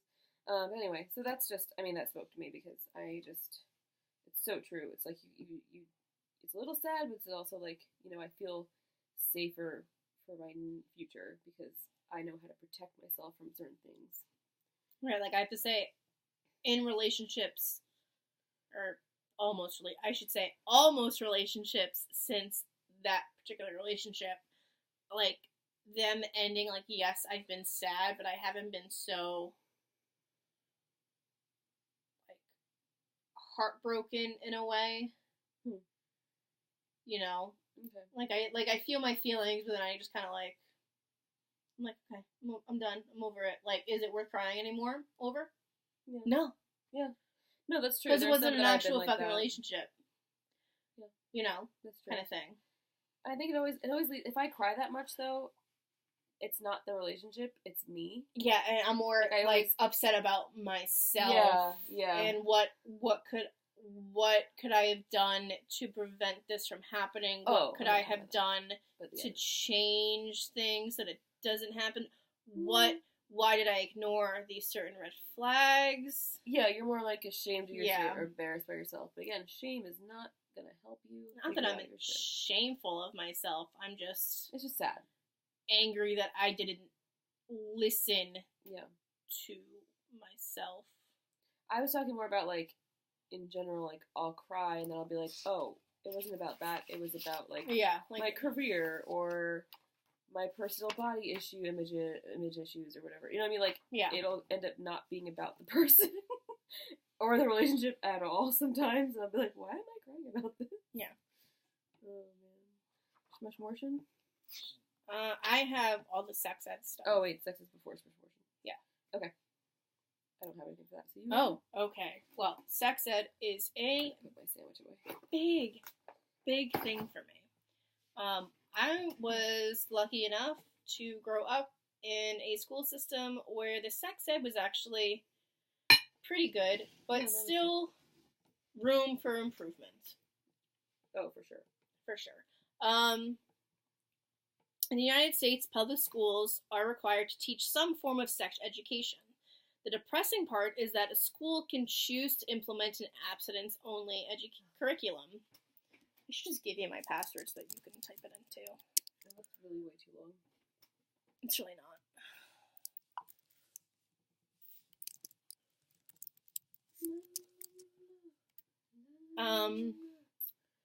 Abstinence-only curriculum. United States ranks number 1 in developed countries as having the highest teen pregnancy rates. Why? Sex education? Okay? Because there's too many fucking states preaching abstinence only, and kids don't want to fucking listen. I didn't want to listen. Yeah. I was not. It's human nature. If someone tells you can't do something, you're going to want to do it more. Yeah, exactly. Hello, affairs. Hello, just like anything. You tell me I cream. can't do something. Guess what? I'm gonna fucking do it. Okay. I'm the skinny kind. I'm gonna eat the real kind. And if no one teaches them about safe sex, then guess who's going to raw dog at Britney's party full of underage drunk hornballs who just tried vodka for the first time? And it's fucking true. Yep. Get some rubbers, okay? Gentlemen. You can't preach abstinence only and expect kids to fucking listen, because they're not going to listen, and they're not going to be prepared with the tools to raise a child. Nope. Or to even prevent pregnancy. They're going to raw dog it. Mm-hmm. They will. Mm-hmm. And they have been. That's why babies keep popping out. To ill-equipped teenagers who stop going to school, can't get a fucking job, and it just limits your life choices. It limits your life choices. It hinders you in terms of your future options. And also, I'm sorry, 16 and pregnant and fucking teen mom fucking glorify it, and I fucking hate it. It's fucking annoying. MTV, stop that shit. Not right. I know your main mission was to show that teen pregnancy is fucking hard and difficult and all that stuff, but really what you're doing is you're glorifying it because you're paying these people to be on the show for their specific situation. And they're making money off of it, and then kids go, oh look, if I get fucking pregnant, I'm gonna go on this show and make money off of it. And that shouldn't be the fucking case. No. Okay? Some of them have been very successful in making their own careers. Not necessarily the careers I would want teenagers to fucking follow. Farrah. She's a porn star. Oh, right. Not necessarily. Porn stars actually don't make as much money as they used to nowadays. Because all the porn sites are run by one fucking company. And there's nothing wrong with them. It's nothing wrong with them. It can be a dangerous career choice. It can be. I mean, you can be assaulted and... Well, once you're actually in the industry and you have an agent, it's actually really safe. When you don't have one, it can be really fucking dangerous. And if you're that desperate, you could just pick anybody to work with, and then it could not even get paid. You could just be videotaped and sent on your way, drugged. So it's just make sure you think about your choices, like getting birth control and condoms whenever you have sexual relations with anyone. Because guess what? Even as an adult, not even just kids, but adults too. Doctors are not required to share stuff with your parents. No. You can go by yourself. Actually, legally, they cannot share anything with your parents, actually. Unless you give consent. Unless you give consent. It'll show up on their insurance stuff, but guess what? It's not their choice. It's not their choice. That's it. Yeah. And that's when religion takes a terrible turn. Yes. I believe faith is a really important thing for a lot of people, and I think it's great when they have that available to them. But when it's judging the way you use your body, no. according to a survey done by, I'm guessing on the pronunciation of this, the Guttmacher. Guttmacher Institute. Very German. Yeah. I'm fighting every fiber of my being to not say Heil Hitler. Just because it's German. I don't believe in Hitler. You could say Ich liebe dich, which means I love you. I did not know that term in German. I may know Nein, which means no. So, Nein. Ja means yes. And ah. Ja. Alright. The Guttmacher Institute. 23% of sex education curriculums in the U.S. public schools teach abstinence as the only way to avoid pregnancy or STIs. That seems unsafe. It's really fucking unsafe. U.S. government, this is the most disturbing thing, U.S. government allots tens of millions of taxpayer dollars each year to teaching kids that premarital sex likely leads to physical and emotional harm. I did not know that. Yeah. Holy. And I'm sure that has gone up since sure. Mr. Trump has been in fucking office. I like how you said you weren't going to talk about it. Well, but this is something that is strictly done by the conservatives of the fucking nation. Yeah. Okay? Because they're going to have sex whether you say they can or not. That's the point. What's actually physically and emotionally harmful? Getting pregnant at 15 because you don't know how to use a fucking condom. Okay? Mm-hmm. Or spending years being abstinent and then marrying someone and finding out that, one, they suck in bed, or they can't have kids or something. I don't know. Mm-hmm. A lot of stuff can go wrong when you wait for fucking sex. Or they can end up being just as abusive as somebody who didn't wait for sex with. Also, if you wait until you're fucking married and you spend all that fucking money on a wedding, that's a waste of fucking money. Okay? Just for the record, I still had a great time at my wedding reception and don't regret the wedding. I regret the marriage. Well, I don't regret it. It sucks. Also, fun fact that I forgot to fucking highlight. Same-sex intercourse has never led to pregnancy. Huh. There you go. Just tell your students to have gay sex. Boom. Sexual things I wish my school had covered in sex ed. Not necessarily my school in general, but, you know, just what they should be also covering in sex ed. Yeah, that's fair. Oh, that didn't taste very good. Okay. You probably have acid reflux. Probably. Woman. Or maybe I just threw up in mouth a little bit and swallowed it back down. That's the worst feeling. I hate that feeling. Yeah. Sexual satisfaction for all parties involved is vital. I don't remember learning about the female orgasm in sex ed. Do you? Nope. We didn't talk about masturbation at all in sex ed in my class. I don't remember if they literally they showed you the organs and they said how you have a baby, and that was literally it. And then I said don't do drugs and then I remember in my sex ed because like they start like I don't know if it was the same way in Greenwich, but they started off they started off in my school district in Greenwich, London. Greenwich, England. They started like in elementary school.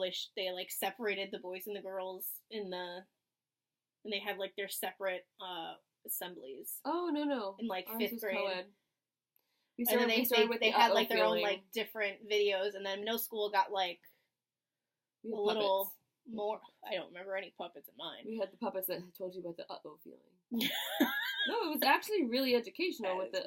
No, it was good for like not pedophiles. It was good for like when you didn't feel safe around a person. Okay, we didn't have that. I think I actually missed it. I think I like was sick that day. Oh, and I missed it. The big her thing was like the feeling, and that was pretty much it. And then like middle school got like a little more involved.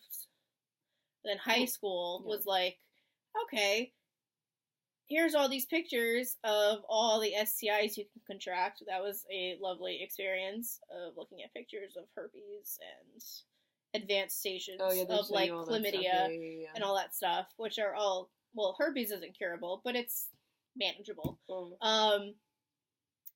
And I believe chlamydia now is starting to be... It's curable. No, it's starting to, like, not react to the antibiotics anymore. Or it wasn't curable, but it was treatable, right? Or was it It was curable. It was curable, but now it's starting to be less treatable. Probably because it's advancing. Yeah, it's advancing and evolving. And then they showed us, one. And then, like, we did, like, projects on the different kinds of birth control that were available. So, like, condoms, female condoms, the pill, the shot. The ring, I think, was just coming out. Oh, yeah, NuvaRing? Yeah, when I was in high school. I fully support the NuvaRing. That is my choice of birth control. It's not for everybody, but for me, it works with my hormones. Mine's the Depo shot. Well, because I want to have kids at some point, so they say you have to get off of it for a full year before you can have kids. The Depo shot, you don't... And you don't have your period. Right? I don't have my period at all. Yeah, it's fucking great. I go to the doctor once every 3 months to get it administered.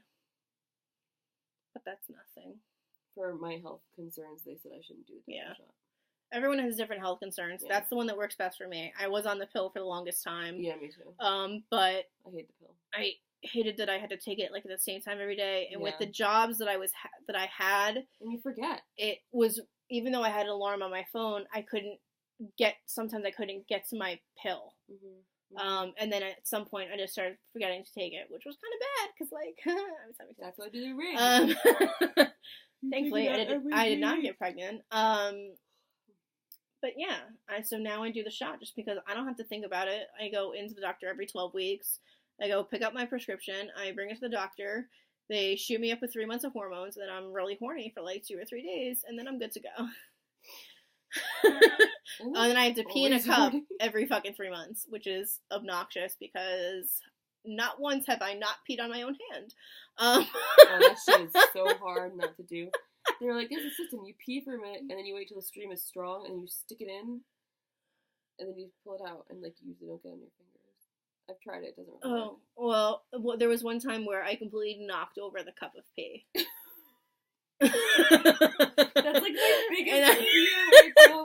And I had like a panic attack, and I was like, and I went to the office, and I was like, I'm so sorry. I knocked it all the fuck over. They're like, it happens. And thankfully, I knocked it into the sink. So, like, there wasn't much to clean up, but there was no pee for them to test whether or not I was pregnant. Guess you weren't. Guess I wasn't, because I got my shot anyway, and still haven't had a kid, so. Make sure you talk with your doctor about your health issues and concerns, because I have PCOS, so I can't do the shot. Yes. Okay. Lube is your friend, especially when the butthole is involved. We've gone over this. Judging others based on how much or how little they have sex is stupid and irrelevant, and a reflection of how you feel about yourself. Okay? Bring it back home. Bringing it back. Ooh, ooh, ooh. I don't know. I felt like that needed a dance move. I need more margarita. I'm getting there too. The sex you see in porn and the sex you have in real life are completely different types of sex. For the love of fucking, stay in your lane. Plain and simple. Do what's comfortable. Do what's comfortable. Don't try anything. But don't do too crazy. Don't do anything that's out of your athletic or comfort ability. Or comfort level. Or comfort level. Yeah. That being said, if you want to do something out of your athletic ability, there are tools. There are pillows. Modifications. Sex swings are great. I really want to use one of them. I want to use one too. Never used one. Neither have I. So fucking expensive. Well, some of them aren't expensive. There's ones that you can attach to a door, and they're like $50, $60. I would break that door. No, you wouldn't. Doors have really good stable. You wouldn't break a door. I mean, a wall maybe, but not a door. see. I mean, there's expensive ones where you can get the contraption where you can place it anywhere in the room, or you can get the sex swing that you can hang from the fucking ceiling. Yeah, that's still something you have to like install. That's something that you have to install. And But hey, if you're gonna use it, have fucking fun with that. make sure it's out of sight of your children. Yeah, make sure that's stuff. Oh, did you see about? Oh wait, you're not on Facebook anymore. There was a house on sale that had a sex dungeon. Oh, I found that. And I wanted that house. First of all, pretty one too. That like sex dungeon was fucking gorgeous. It was all white. It wasn't even red or It was black. so It was pretty. so welcoming. Nice mahogany, like on the machines. I mean, and they stuff. do rent it out for Airbnbs. I saw that. And I was like, wow, that's out of my price range. But if I date a man who has Money. There you go. Anyway. Oh, I have something to talk to you about after we're done with We have this. lots of things. Yeah, we do. What else? Stay in your lane. Motion? Oh, sex organs come in all shapes, sizes, colors, smells, and abilities. Mm-hmm. Don't make fun of someone's Sex organs. sex organ. Yeah, not cool, man. Sometimes they do look funny. It's okay. But someone might think yours looks funny to them. But if it works, Yeah. Just as this week's about vaginas. Penises too, man. They're bent. let's Not see. bent. Well, they are bent ones. There's like tilted.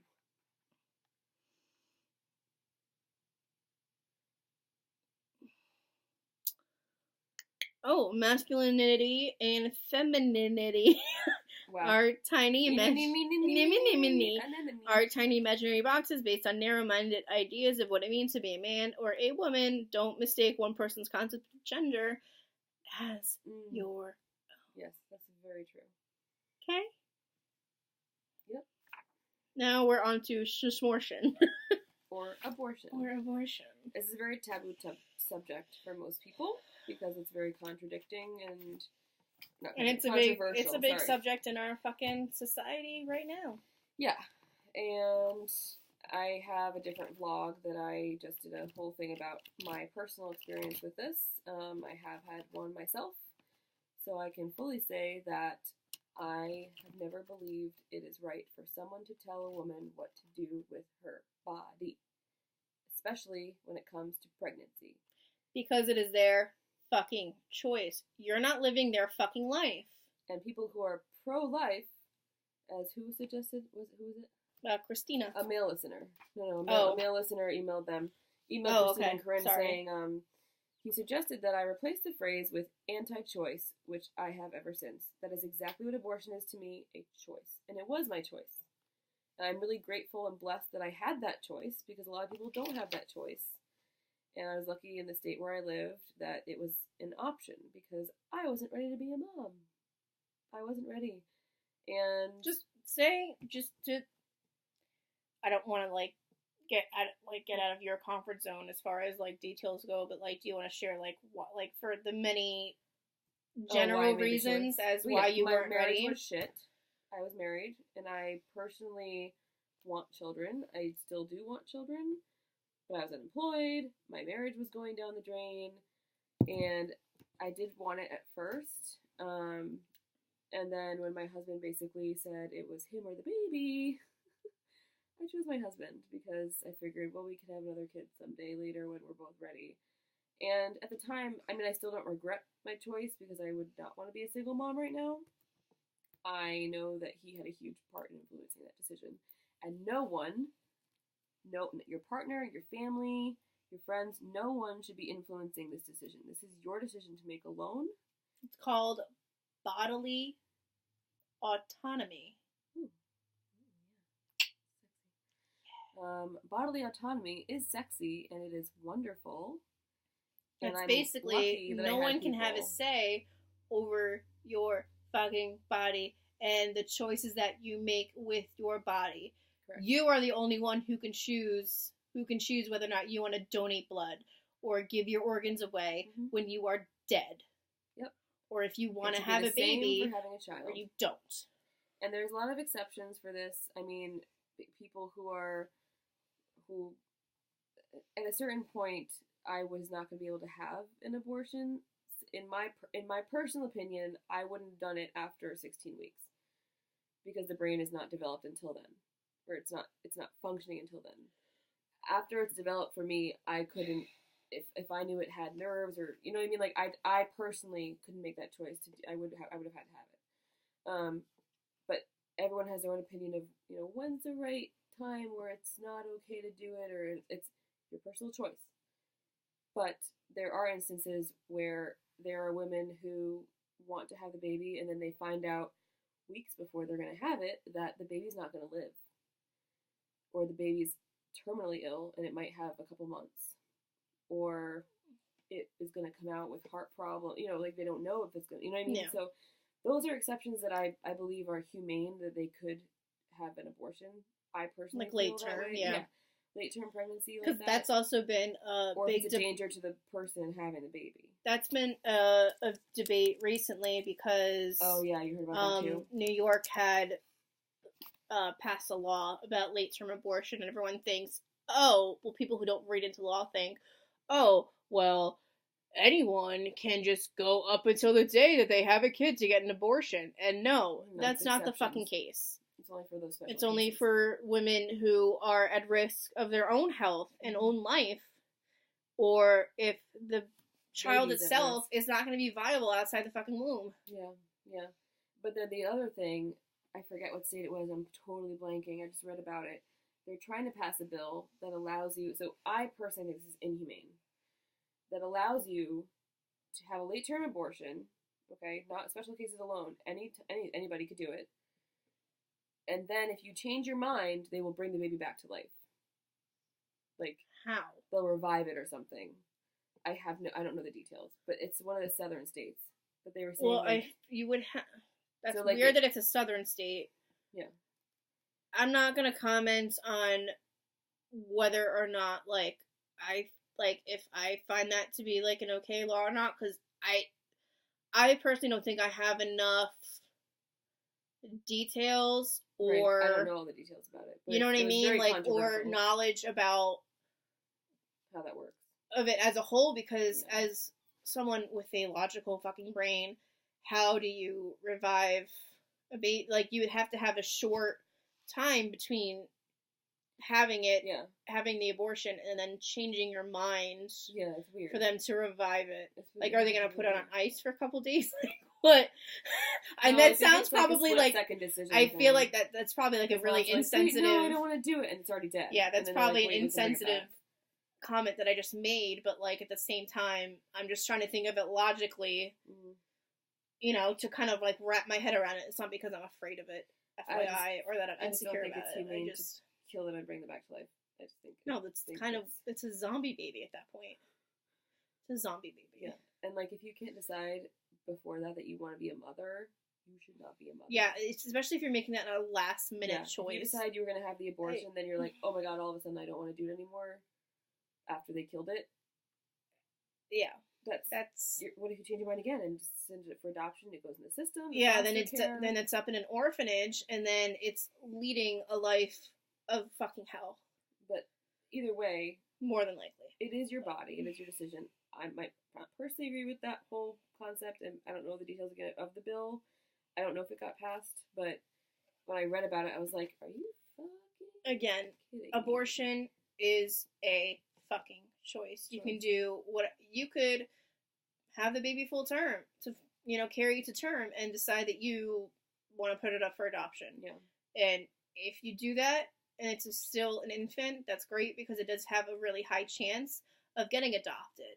If you decide that after a couple of years you don't want to be a mother, it goes in the foster care system, and that kid has a shit chance at fucking life. I'm sorry. It's a crapshoot, yeah. It really does. You have no idea what's going to happen to that child. That one of the things of the world is a really sad fucking place. It's horrible. And for selfish reasons, I really don't want to be pregnant at all. I don't want to change my body for fucking 9 months and transform it, and for it to maybe go back to its original shape and size and whatnot. I just don't want to fucking do it. I don't want to go through being pregnant. But after just living in this world and watching TV shows and movies and hearing about all the underprivileged kids who have to go through the system and live like this traumatic life of being shipped from home to fucking home with Sold, no they get one, sold. no one fucking really actually caring about them, and getting sold into, you know, sex Slavery. trafficking and slavery and being used just to get a fucking monthly paycheck is fucking awful. Yeah. And I said to myself, if I ever actually want to raise a child in some sort of capacity, I probably would foster and maybe adopt a kid. And not necessarily a young kid. Yeah. You know, as tough as it would probably fucking be, I would rather, you know, adopt or foster a kid who middle school, high school, who's older, has been in the system for probably a long time, and has had a fucked up fucking life, and actually try to fucking help them. Yeah. And there's already too many fucking kids who don't have fucking homes. So why would I continue to bring a kid into this fucking world when there's plenty of kids who don't have fucking homes? And that's also my biggest thing about these people who fucking shout and scream about being pro-life. Yeah, I don't see them signing adoption papers for kids that are in the U.S. I'm not talking about the kids in China or the kids in Africa. No. The kids in the U.S. Yeah. That are fucking rotting away in orphanages. Yeah. They think life is so important. And in group homes. Yeah. But they don't care about they don't what care happens after it's They born. don't care about the kids that are living in poverty who don't have a fucking plate of food at the end of the day. Yeah. And that is an actual problem. So. That's fair. That's your choice. I think that's totally respectful. Yeah, it's just, you know, haven't really found a guy who, like, supports that fucking decision. They just want to fucking spread their seed. Which I guess biologically is okay, but, I mean, yeah, not every guy wants to, but yeah, I guess you've just found some really kid-adamant men. Yeah, I gotta get away from that. Anyway, back to more smortion. Yeah. And basically talking about, like, trap laws in itself. Oh, quickly before you move on. If you do make the choice to have abortion, just know that yes, it is a choice. And people who think that people have abortions all the time and it's totally cool, it's not. It doesn't feel good. It makes you feel like shit. And it's an emotional decision. It's something that no one chooses to go through. It's not like we go ahead and be like, oh, I can get an abortion if I get pregnant. It's not fucking easy. It's not. It's not.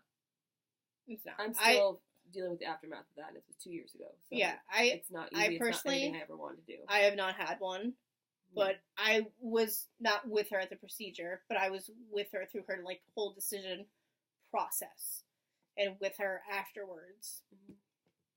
Yeah, it's not easy. So just know that we don't relish in getting abortions if we can, just because we can.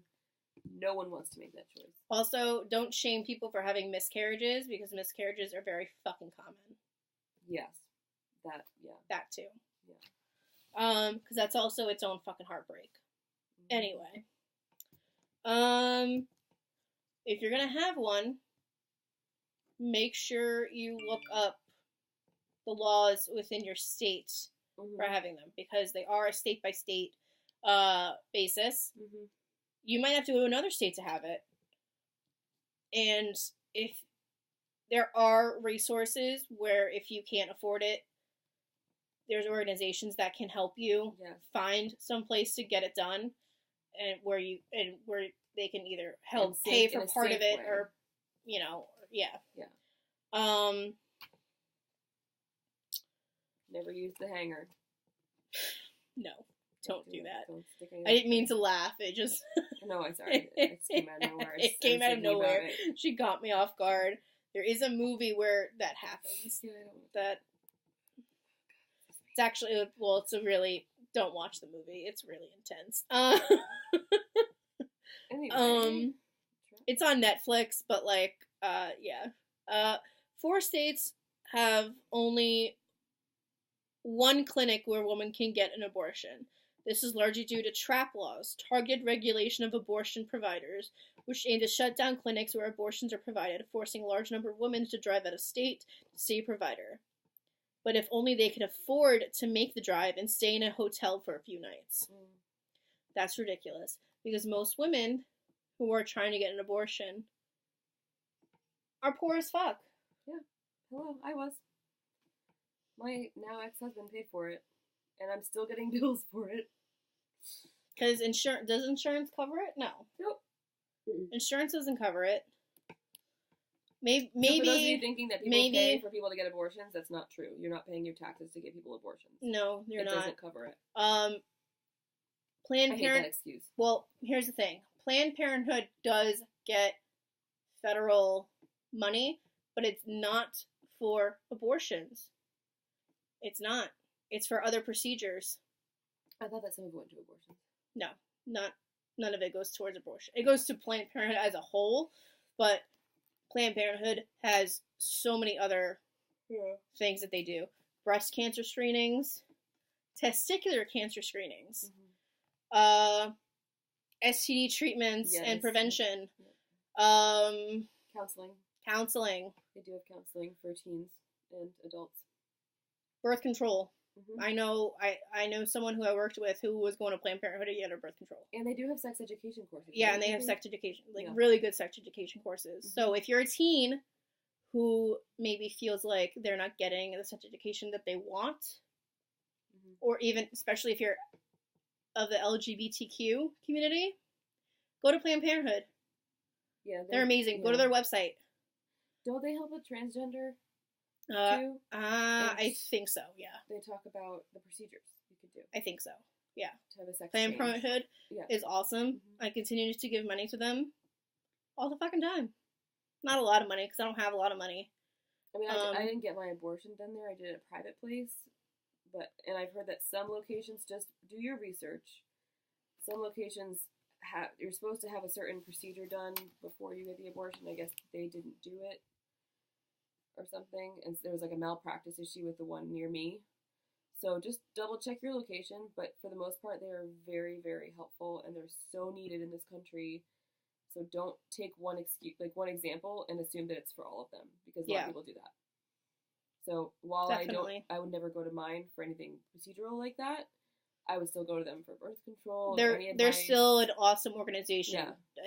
It's the same thing as like if you're going to a fucking TGI Fridays. Just because one TGI Fridays is managed poorly, right, and you found a hair in there in the food, doesn't mean the next one is going to be the same. Yeah, it's really true.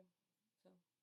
And you also have to remember that Planned Parenthood is a nonprofit organization, and a lot of them do rely on volunteers. Yes. So and they are giving government money, which is a lot less now. A lot less.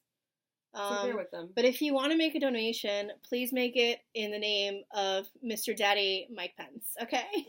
That'd be great. Because I did that when that thing was happening. Yeah. Oh, yeah. I made a fucking donation to that. It's like, thanks, Daddy Pence. Support abortion. Yes. Large number of women drive out of state. Sorry. Did you have something else? I was just trying to, find my place again. You find your place. I'm gonna get the margaritas. Oh, okay. Yeah. I can take over for a second. You take it. I'll take it. Yeah. Take you can just bring the pitcher in here at this point. Yeah, I'm gonna just bring it in. This is gonna be fun. There are laws in several states that legally require women to get counseling, go through a 24 to 48 hour mandatory waiting period, so they can think about their decision. Are you fucking kidding me? It's already a hard fucking decision. There's already so many fucking places that act like they're clinics so you can get the procedure done when they're really run by religious organizations. And you won't get it done there because they don't offer it. They just want to change your mind to have you live with the burden of having a fucking child when you can't afford it. It's ridiculous. So, to wait for a 48-hour mandatory waiting period and see the ultrasound image of the fetus before getting an abortion. Oh, that was quick. Oh, because you just grabbed the picture. You didn't. told me to. Yeah, that's fine. I thought you were going to be going on longer. That's all. It's fine. I have... Time is an illusion. This is the limbo. All this after you've made a decision to not have a child. If you do want to have a child, a decision that will alter their life, the doctor is legally required to ask them if they're sure or if they're ready or if they're willing and able to take on the responsibility of... Oh, sorry. I read this completely wrong. Okay. Oh, you're going to pee now. Okay. You don't have to just read. No, it's fine. You can share your opinions. I was trying to share my opinions. Are you okay? You okay? You okay? Okay. Super flexible. And agile.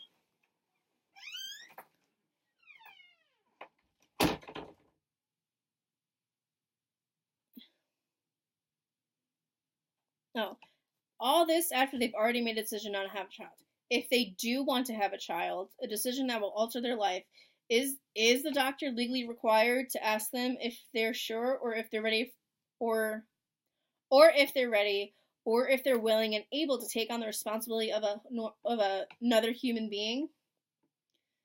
No. They have to figure that out. How is a doctor... There's so many... There's so many obstacles that women have to face in order to get a fucking abortion in some states. And I am so sorry that for people who live in those states who are trying to find help, because it's just it's like mind-boggling. A lot of states require an abortion clinic to obtain official privileges from the hospital in closest proximity. Which is ridiculous, because a lot of these fucking places are in rural fucking places. Hospitals, one, are going to be fucking far away. This is an example of a trap law that sounded logical to me upon learning about it, but is also a total anti-choice bullshit disguised as being pro-woman. It is extremely rare that an abortion procedure would require hospitalization. Extremely rare. It's fucking rare. It's not gonna fucking happen. You have higher odds of needing emergency medical care after getting a penicillin injection or a colonoscopy than you do after getting an abortion. Because hospitalization rates are so low for abortion procedures, hospitals will often not grant... Oh la la. Kelly just entered the room again in a very sexy, sexy way. She pretended my door was a stripper pole and wrapped her leg around it. It was very, very alluring. Thanks. Thanks, friend. Where are we? Hospitals will often not grant clinics the required privileges they need, forcing the clinic to shut its doors. It's honestly, it's a form of fucking control. Yes. For the government to continue having poor people pop out babies to keep them poor.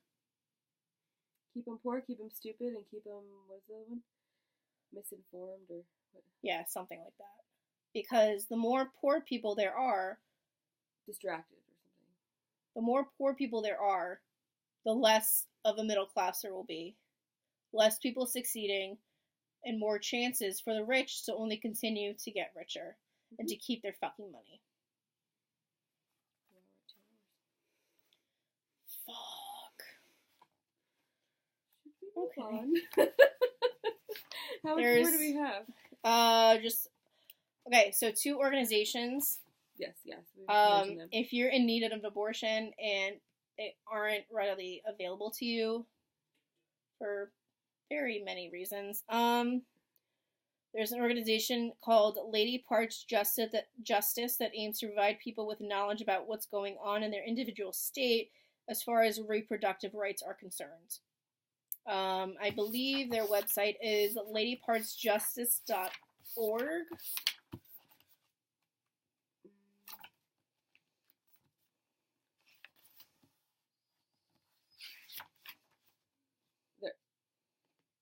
no, wait, no, is it? No, they're not.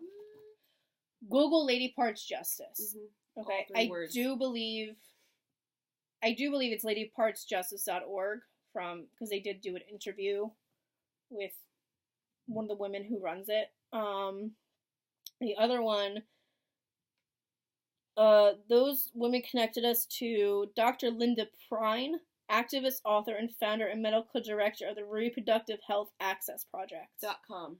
Okay, so it's Parts. LadyPJustice.com. Yes. Lady P as in Lady Paul. P Justice. P as in Punani. So Dr. Linda Prine has done extensive research. Like It'll have the ovaries and uterus. Yes. Dr. Prine has done extensive research on abortions and provides doctors with the proper training needed.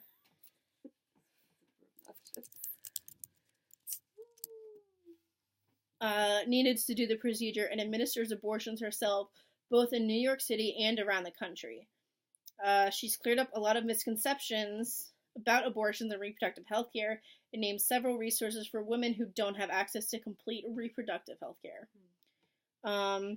Abortion facts that, in parentheses, I'm sad I have to say I was totally clueless on at the age of 28. This is coming from Christina. But we could start getting a legal, thus safe, abortion does not harm a woman's reproductive organs or her ability to conceive in the future. Mm-hmm. Regardless of how many times she gets the procedure, the same goes for taking the morning after pill. Yep. In the United States, women face a higher risk of death from carrying a baby to term than they do from getting a legal abortion. We do have one of the highest death rates among pregnant women. Which is insane for all the technological We are a fully developed country. Yeah, it's ridiculous. Do you want to read the first one and I'll read the second one because I did the second one? Sure. Okay. Oh, I didn't realize that this was... This is like a big thing. Yeah, so read the first one and I'll read the second one. You can do medication. Okay. There are 2 options for safe abortions that are equally effective. And I know someone who used one and then I did the other one. And we're both perfectly healthy and happy. Well, medication abortion. This method can be used up to 10 weeks into a woman's pregnancy and allows her to have an abortion at home versus in the doctor's office. Mm-hmm. It consists of 2 types of pills. The first is called mifepristone.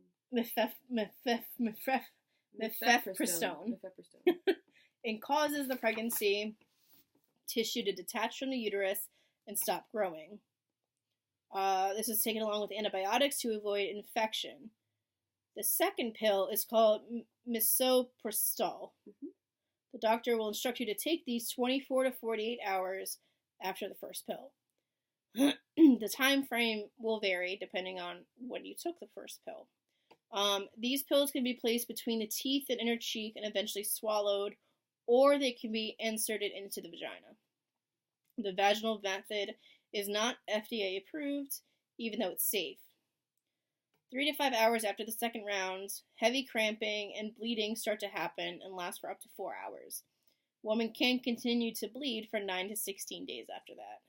So yeah, I didn't do that for that reason. If you're going to do this, I'd suggest taking a couple days off of work if you can. Yeah, if you do the pill, you have to definitely take off some time from work. And the bleeding is going to be nothing like other periods, from what my friend told me.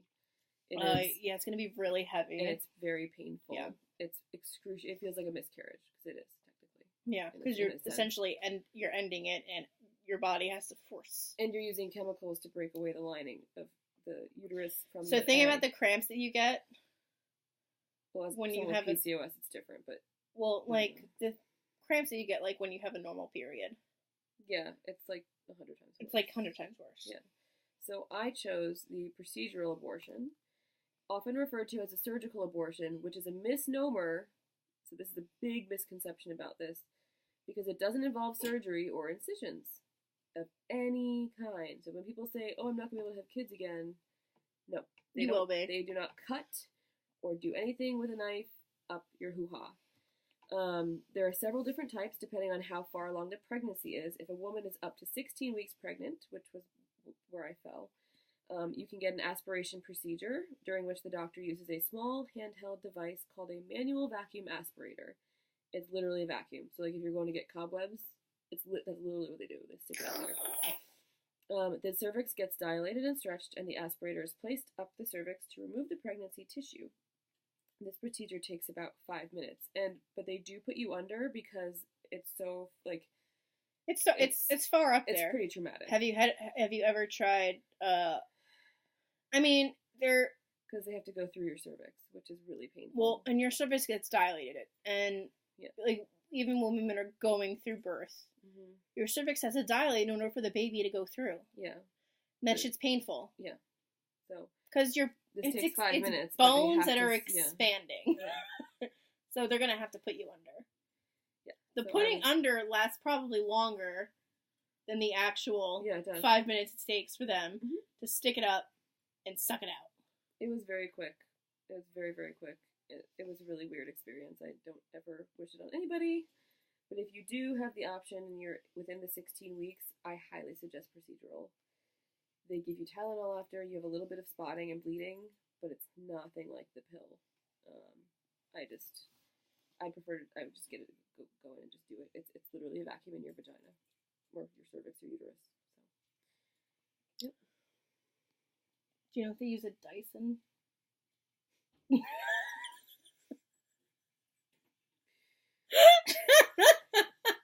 could have been Shark. Could have been Shark. Who knows? But it worked because I am not a mama. Could you imagine? Oh my god. Dyson, sponsor us. Shark, sponsor us. Sponsor my abortion. Thanks. Knowledge is power. We need to make a stronger effort to ensure that as many people as possible are getting accurate information at a young age about their bodies, sex, sexuality, and how babies are made. No stork, guys. Ain't not stork. A stork. No. If you feel moved to take action in hopes of lowering the abortion rate, don't aim to take away a woman's choice. Aim to empower her. Thank you. Yep. Gotta go back to the book. Okay. I have final thoughts. You have final thoughts? I just highlighted their two final thoughts. These are final thoughts, because everything else we've kind of already gone through. Consent. Yeah. Drinking causes whiskey dick, and having sex while you're drinking doesn't always end up being the best sex. It's just not good mentally, too, if you're doing it for the wrong reasons. Yeah. If you have a long day at work, you want to go out with your girls, have a good time, that's totally fine, but if you're depressed as shit over a man, woman, men and women, multiple relationships, you shouldn't be drinking. And then trying to have sex, because it's not gonna lead to good stuff.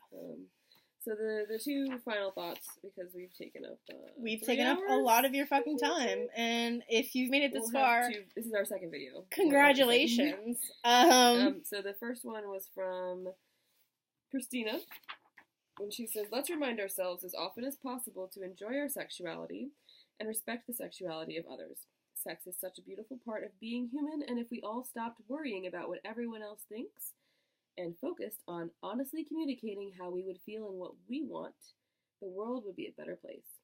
Amen, sister. 100% agree with all of that. And then the last thing was Corinne's. I mean, you can do hers if you want to. There's a specific there's so much more to sex than being sexy, and while sex really should be added to Maslow's hierarchy, it's not everything. Sex and relationships, at the start of this whole thing, sex and relationships with men were damn near killing me, and now they're simply complementing this really great life I created while I was taking a break from all that. This is very in Corinne fashion. Don't get me wrong, I'm still miserable, but at least that misery has nothing to do with a man. Fair. Good book. And then the book clearly has resources for very informative abortion and sexual assaults. I'm going to name them just if you don't want to pick up the book because, like, you don't want to have the book if you're not comfortable with having it in your home for some reason. Abortion resources, womenonwaves.org. This is where if you live in a country where abortion is legal, you still have options. Local laws don't apply in international waters, which are 12 miles off coast in any country. Women on Waves wants to stop unsafe abortions and empower women by giving them the freedom of choice. They send out boats filled with professionals who can provide training, information, contraceptive pills, workshops, and safe and legal abortion services. So that's pretty awesome. I didn't even know that existed. I did not know either. I just read that and I was like, holy shit. Yeah, right. I didn't read the abortion and assault resources. Whoopsie. Womenonweb.org. If you live in a country where you have no access to a safe abortion, are less than 10 weeks pregnant, and have no severe illnesses, this website will refer you to a licensed doctor who can give you a medical consultation and provide you with safe abortion pills to administer at home. There is an informative Q&A section as well as stories and photos from women who, page turn, have used their services, which we highly recommend reading. Well, they highly recommend reading, but we also agree with them, and yes, you should read it. The National Network of Abortion Funds. That's abortionfunds.org. This network's vision, as stated on their website, is a world where every reproductive decision, including abortion, takes place in thriving communities that are safe, peaceful, and affordable. We envision a world where all people have the power and resources to care for and affirm their bodies, identities, and health for themselves and their families in all areas of their lives. As we shift the conversation about abortion, it will become a real option, accessible without shame or judgment. They provide access to information and financial resources to low-income women to receive the care and knowledge they need. That's really important. So that is really important because abortion, it don't come cheap. As we said, insurance doesn't cover it. I mean, that just might be... Door, mine was like over $700. So. Yeah. And that's they maybe cover a part of it, but they don't cover all of it. Mm-hmm. And we know healthcare in this country is shit. Okay? It's shit. It's fucking shit. Okay? And they're trying to reduce our healthcare even fucking more. Just as women. Yep. Like, yep. What? Okay? So, if you're low income or you're a teenager who really can't fucking afford it because you don't even have a goddamn job, go to this place and they will help fund it. Maybe not fully, but partially. And honestly, every little bit helps. And you will never suffer from getting knowledge and looking up resources. Yeah. No matter what situation you're in knowledge is power. It's not wrong to feel like you need to get more information. You don't have to be ashamed of not knowing something. That's what the internet's for. That's why we have this wonderful resource at our fingertips. Reproductive. Yes. Next one is Reproductive Health Access Project, which is reproductiveaccess.org. This organization publishes research on abortion care in hopes of highlighting its inaccessibility. They assist doctors who want the training to provide abortion services, and they offer clinics and doctors accurate educational materials for their patients. That's huge, because there are a lot of unknowledgeable doctors, too. So not only should we be looking up more resources, they should have the doctors on the same fucking page. Yeah. It's like there's so many malpractice issues. And there's also, when doctors go to medical school, I think it depends on the school that they go to, whether or not it actually covers abortion. Yeah. And how to do it. I'm sure, of course, but I think it is a requirement for OBGYNs, but for someone who's going to general practice, no, probably not. Or, they refer you to a specialist or an abortion clinic. Yeah. So, if you've been sexually assaulted, I'm sorry. It's horrible. We've both been sexually assaulted. Mm-hmm. Multiple times. You'd be surprised who hasn't. Yeah. What's the statistic? Like 4 in 5 women have been. 1 in 4 women. 1 in 4. For women, I don't know the men's statistics. I just know 1 in 4 women. I think it's 1 in. I want to say 10 men have been sexually assaulted. 1 in 10 or 1 in 7. I think 1 in 7 is more. Something like that. Yeah. Yeah. Well, reported. That's reported. That's reported. That isn't. And I didn't report mine. I didn't report mine either. Any of the times. So I have to say, personally, I wasn't in, like, so sexually assaulted that I felt like I had to report it. It was one of those, you weren't sure, like, I wasn't sure. Like, it was one of those gray area kind of. but you felt weird about it. I felt weird you didn't about feel it. Comfortable, so it was Yeah. sexually assault. So the National Sexual Assault Hotline is 1-800-656-HOPE, which is 4673. You can report a rape or guide you to mental health counseling when you call that number. It was created and operated by RAIN, which is the Rape, Assault, and Incest National Network.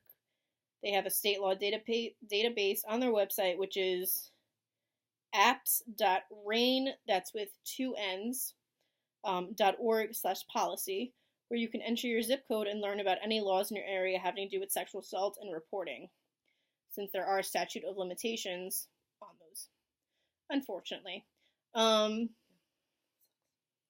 only have a certain number of years, which sucks, and it takes a lot of courage in order to report that.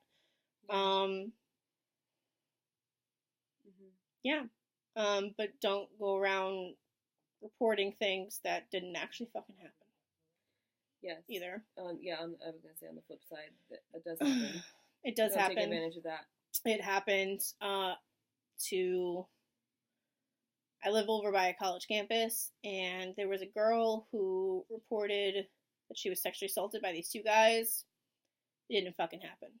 And there was a big, long trial on it. She actually got jail time for lying about it. Yeah. It ruins reputations, it ruins lives, and whether or not the men are found guilty or the women are found guilty who were doing the assaulting. The 2 men got kicked out of school. Public opinion, guys. It doesn't change, like, whether they got actually put in jail or not, their whole lives are changed. They're going to be looked at differently because someone decided it was a good idea to lie about something. It's also a financial burden on those 2 guys' family. Yeah. Lawyers aren't fucking cheap. The next one, Kelly will take over. Last one is safehorizon.org. It's 1-800-621-HOPE, which is 4673. This organization contains resources for victims of rape, child abuse, domestic violence, stalking, and youth homelessness. Whether you need to be... Excuse me? It's the margaritas. Margaritas making me a little gassy. Whether you need to be connected with legal representation or you need someone to tell you how to report sexual assault, they will make sure you have all the information needed and are connected with the right people to help you. So, guys, there are so many resources out there. I know a lot of you are knowledgeable and everything, but it never hurts to look anything up if you're concerned about someone or, about yourself or your situation. Everyone deserves a right to feel safe and in charge of their own body and their own mind, and no one should be able to take that away from anybody else. I don't care what gender, what race, anything. You are in charge of your own body and your own mind, and you deserve to feel safe and comfortable with that, no matter where you are. So hopefully you guys will use these resources if you ever encounter a situation that makes you feel uncomfortable. One last organization that I want to shout out to that isn't in the book, but actually Corinne is a big supporter of it, is New Alternatives. They are an LGBTQ. A lot of letters, guys, and I've had a lot of margaritas. Friendly organization that helps with homelessness within the LGBTQ community from, kids getting kicked out because of their sexual identity. They are based in New York. They help find housing and, clothes and, supplies and all that stuff. So look them up. That's New Alternatives. They are based in New York City. And Corinne and Christina do a lot of work with them. It's newalternativesnyc.org. Yes. It'll look like a Deus. So if you want to donate to that, Can you even see that would be, see a picture. that'd be Okay, cool. you Can't really it's see gonna it. look like that a Yeah. little bit. Brightness, contrast. Yes. All right. And that is was a fucking marathon. Yeah, those are our thoughts. Basically all in agreement for this fucking book. Yeah, you should read it. Really, it will. I mean, and there's more. Life. There's more stuff involved in this book than many more things than we got into. And the podcast too, Guys We Fucked. God, it's a great podcast. If you have Google Play Music, it's on there. I don't know. It's on iTunes. It's on Spotify. Yeah. It was on SoundCloud. It might still be on SoundCloud. Basically, it's available anywhere you can listen to podcasts. Yeah, Guys We Fucked. Guys We Fucked. So great. It's great. They do so many great interviews with people. They've done interviews with sex workers, dominatrixes, porn stars, doctors, influencers,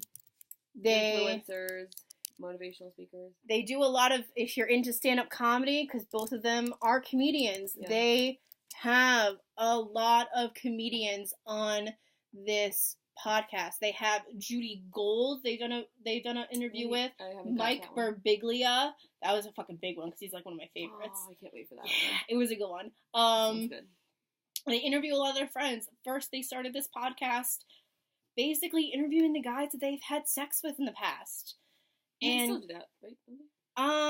Not so much anymore because like they run out of guys that they've had sex with. Guys that they've but like they interview people basically about like their sex life and like how they grew up and like how a lot of like you growing up determines how you have sex and who you have sex with and like all this crazy stuff. They're constantly doing shows all across the country. They haven't done any shows in New York where they've done them together. They've done shows separately. And they kind of right now, because they're both, I think, working on material, so a lot of the shows are last minute, so I can't get to them. Because I'm like, I can't make it to New York City in a 5-hour time frame from what I'm doing. But they are touring. They do tour. And they've headlined comedy festivals in Rhode Island, New York. Didn't they go to that porn festival? I know they did a podcast festival recently. In the beginning of their podcast, they went to some porn convention or. Oh, maybe I don't remember that. I forget what it was called. Yeah, they're all over. They're all over, and they're amazing. They're amazing, amazing women. I got to meet Corinne because I actually saw her do stand up last year. She announced it on her social media, and I just was like, I have the night free, and I got tickets last minute, because it was close enough where I could make it. Yeah. Because it wasn't the city, it was in Pleasantville, New York. Okay. Yeah, cute little town. And I was still in the midst of, like, catching up on the podcast, where I was binging it, and so I hadn't even gotten to the part where, like, they had, like, released the book. Like, I didn't know that they like released a book or anything. So I was kind of sad because I was like, oh man, like if I had known, I would have brought the book with me and had it signed. Have Corinne sign it. Well, now I have the book. I have both copies. I have the hardcover and I have the paperback. Copy, Corinne, so like, it'd be really great if I could get it signed. But I plan on, being able to see you guys live and getting it signed. I want to go. I don't have an actual book. I just have my Kindle. It's okay. I just don't have enough space for books in my little room. But yeah, both of you women, you're not that much older than me, but you're an inspiration to me. Because I'm too chicken shit to do stand-up comedy. And I can see you doing it, though.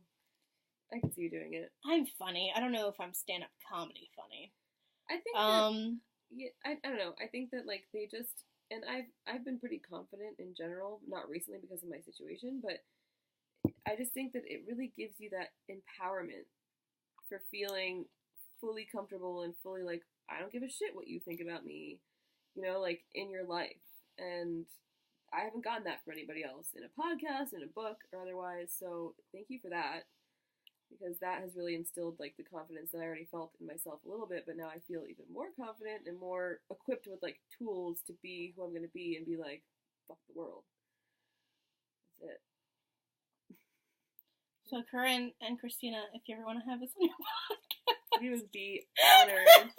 I'm not kidding. Never gonna see this video. You're never going to see this video because you're never going to sit through this whole fucking video. You guys have shit to do. And things to do. And things to do. guys And to guys do. to do. Yeah. You know, so, because, like, and maybe you're both, girls. and you're both too. single right now. Yeah. So, but yeah, but, like, Corinne and Christina, you want to have us on your podcast? Corinne, I'm a big fan of celebrity and conspiracy theories, so if you want to have me on that podcast, too, that would be cool. Anyway, because, like, I also went on a celebrity cruise. It'd be really good. It's the Backstreet Boys cruise. It was intense. And, like, I know you went on the Kesha cruise. Twice. I went twice, 2 different times on 2 different Backstreet Boys cruises. I've never been on a cruise, so. It's insane. That's tissues. So, yeah. So, thanks for everyone that watched this 2-part video, 3-part video. Who the fuck knows? Because we haven't edited it yet. Stay tuned for that'll be a fun project. After this, we're gonna have an ice cream tasting. It's gonna be much shorter, right? I hope so for our own sakes, because, like, red carpet for the Oscars is soon, and I gotta judge people in my leggings. So yeah. So follow us on Instagram at PH Book Club 14. There's not much up there right now, but we're getting we're working on it. All right. Rome wasn't built in a day, people. Yeah, because, you know, we hang out a lot outside of this. Yeah, kind of. So we're gonna start documenting that more. I guess we should start we're gonna, like, review ice cream next, because, like, why the fuck not? Let's just build an empire of reviewing everything because we don't know anything. It's great. Did you see my story response to you that I posted on Instagram? Which one? The one about you were talking about me drinking that mimosa, and then I responded being like, I don't really know what we're gonna be. We're just doing some fun shit. I did not see that, because you want to know why? Because you didn't tag me in it, so I wouldn't have seen it. No, I couldn't tag you in the story. Couldn't tag me? You It couldn't? was in the story. You couldn't? But you did a separate story? Yeah, after your story, because I thought you were watching the stories that we were making together. Oh, no. I mean, if you had tagged my personal one, if you had tagged my personal in the story? Instagram in the story, you can tag in the story? Yeah. Holy shit. I gotta teach her some things. You gotta do hashtags. I can't do hashtags. I live for hashtags. This video is way too fucking long. Yeah, oh my god. We're done. Bye. Bye. Follow us also our personal Instagrams at Kimmy Cubs. And for you? Special K 0412. At Special K 0412. You gotta put the at, otherwise some people don't know. I also have another YouTube channel if you are into something a little more serious and more personal and mental health related. Because we didn't get personal today, am I right? Well, there were no tears. That's so true. I cry in my other one. So the other one is called World of an Empath. That's EMPATH, Empath. World of an Empath. YouTube. Bye.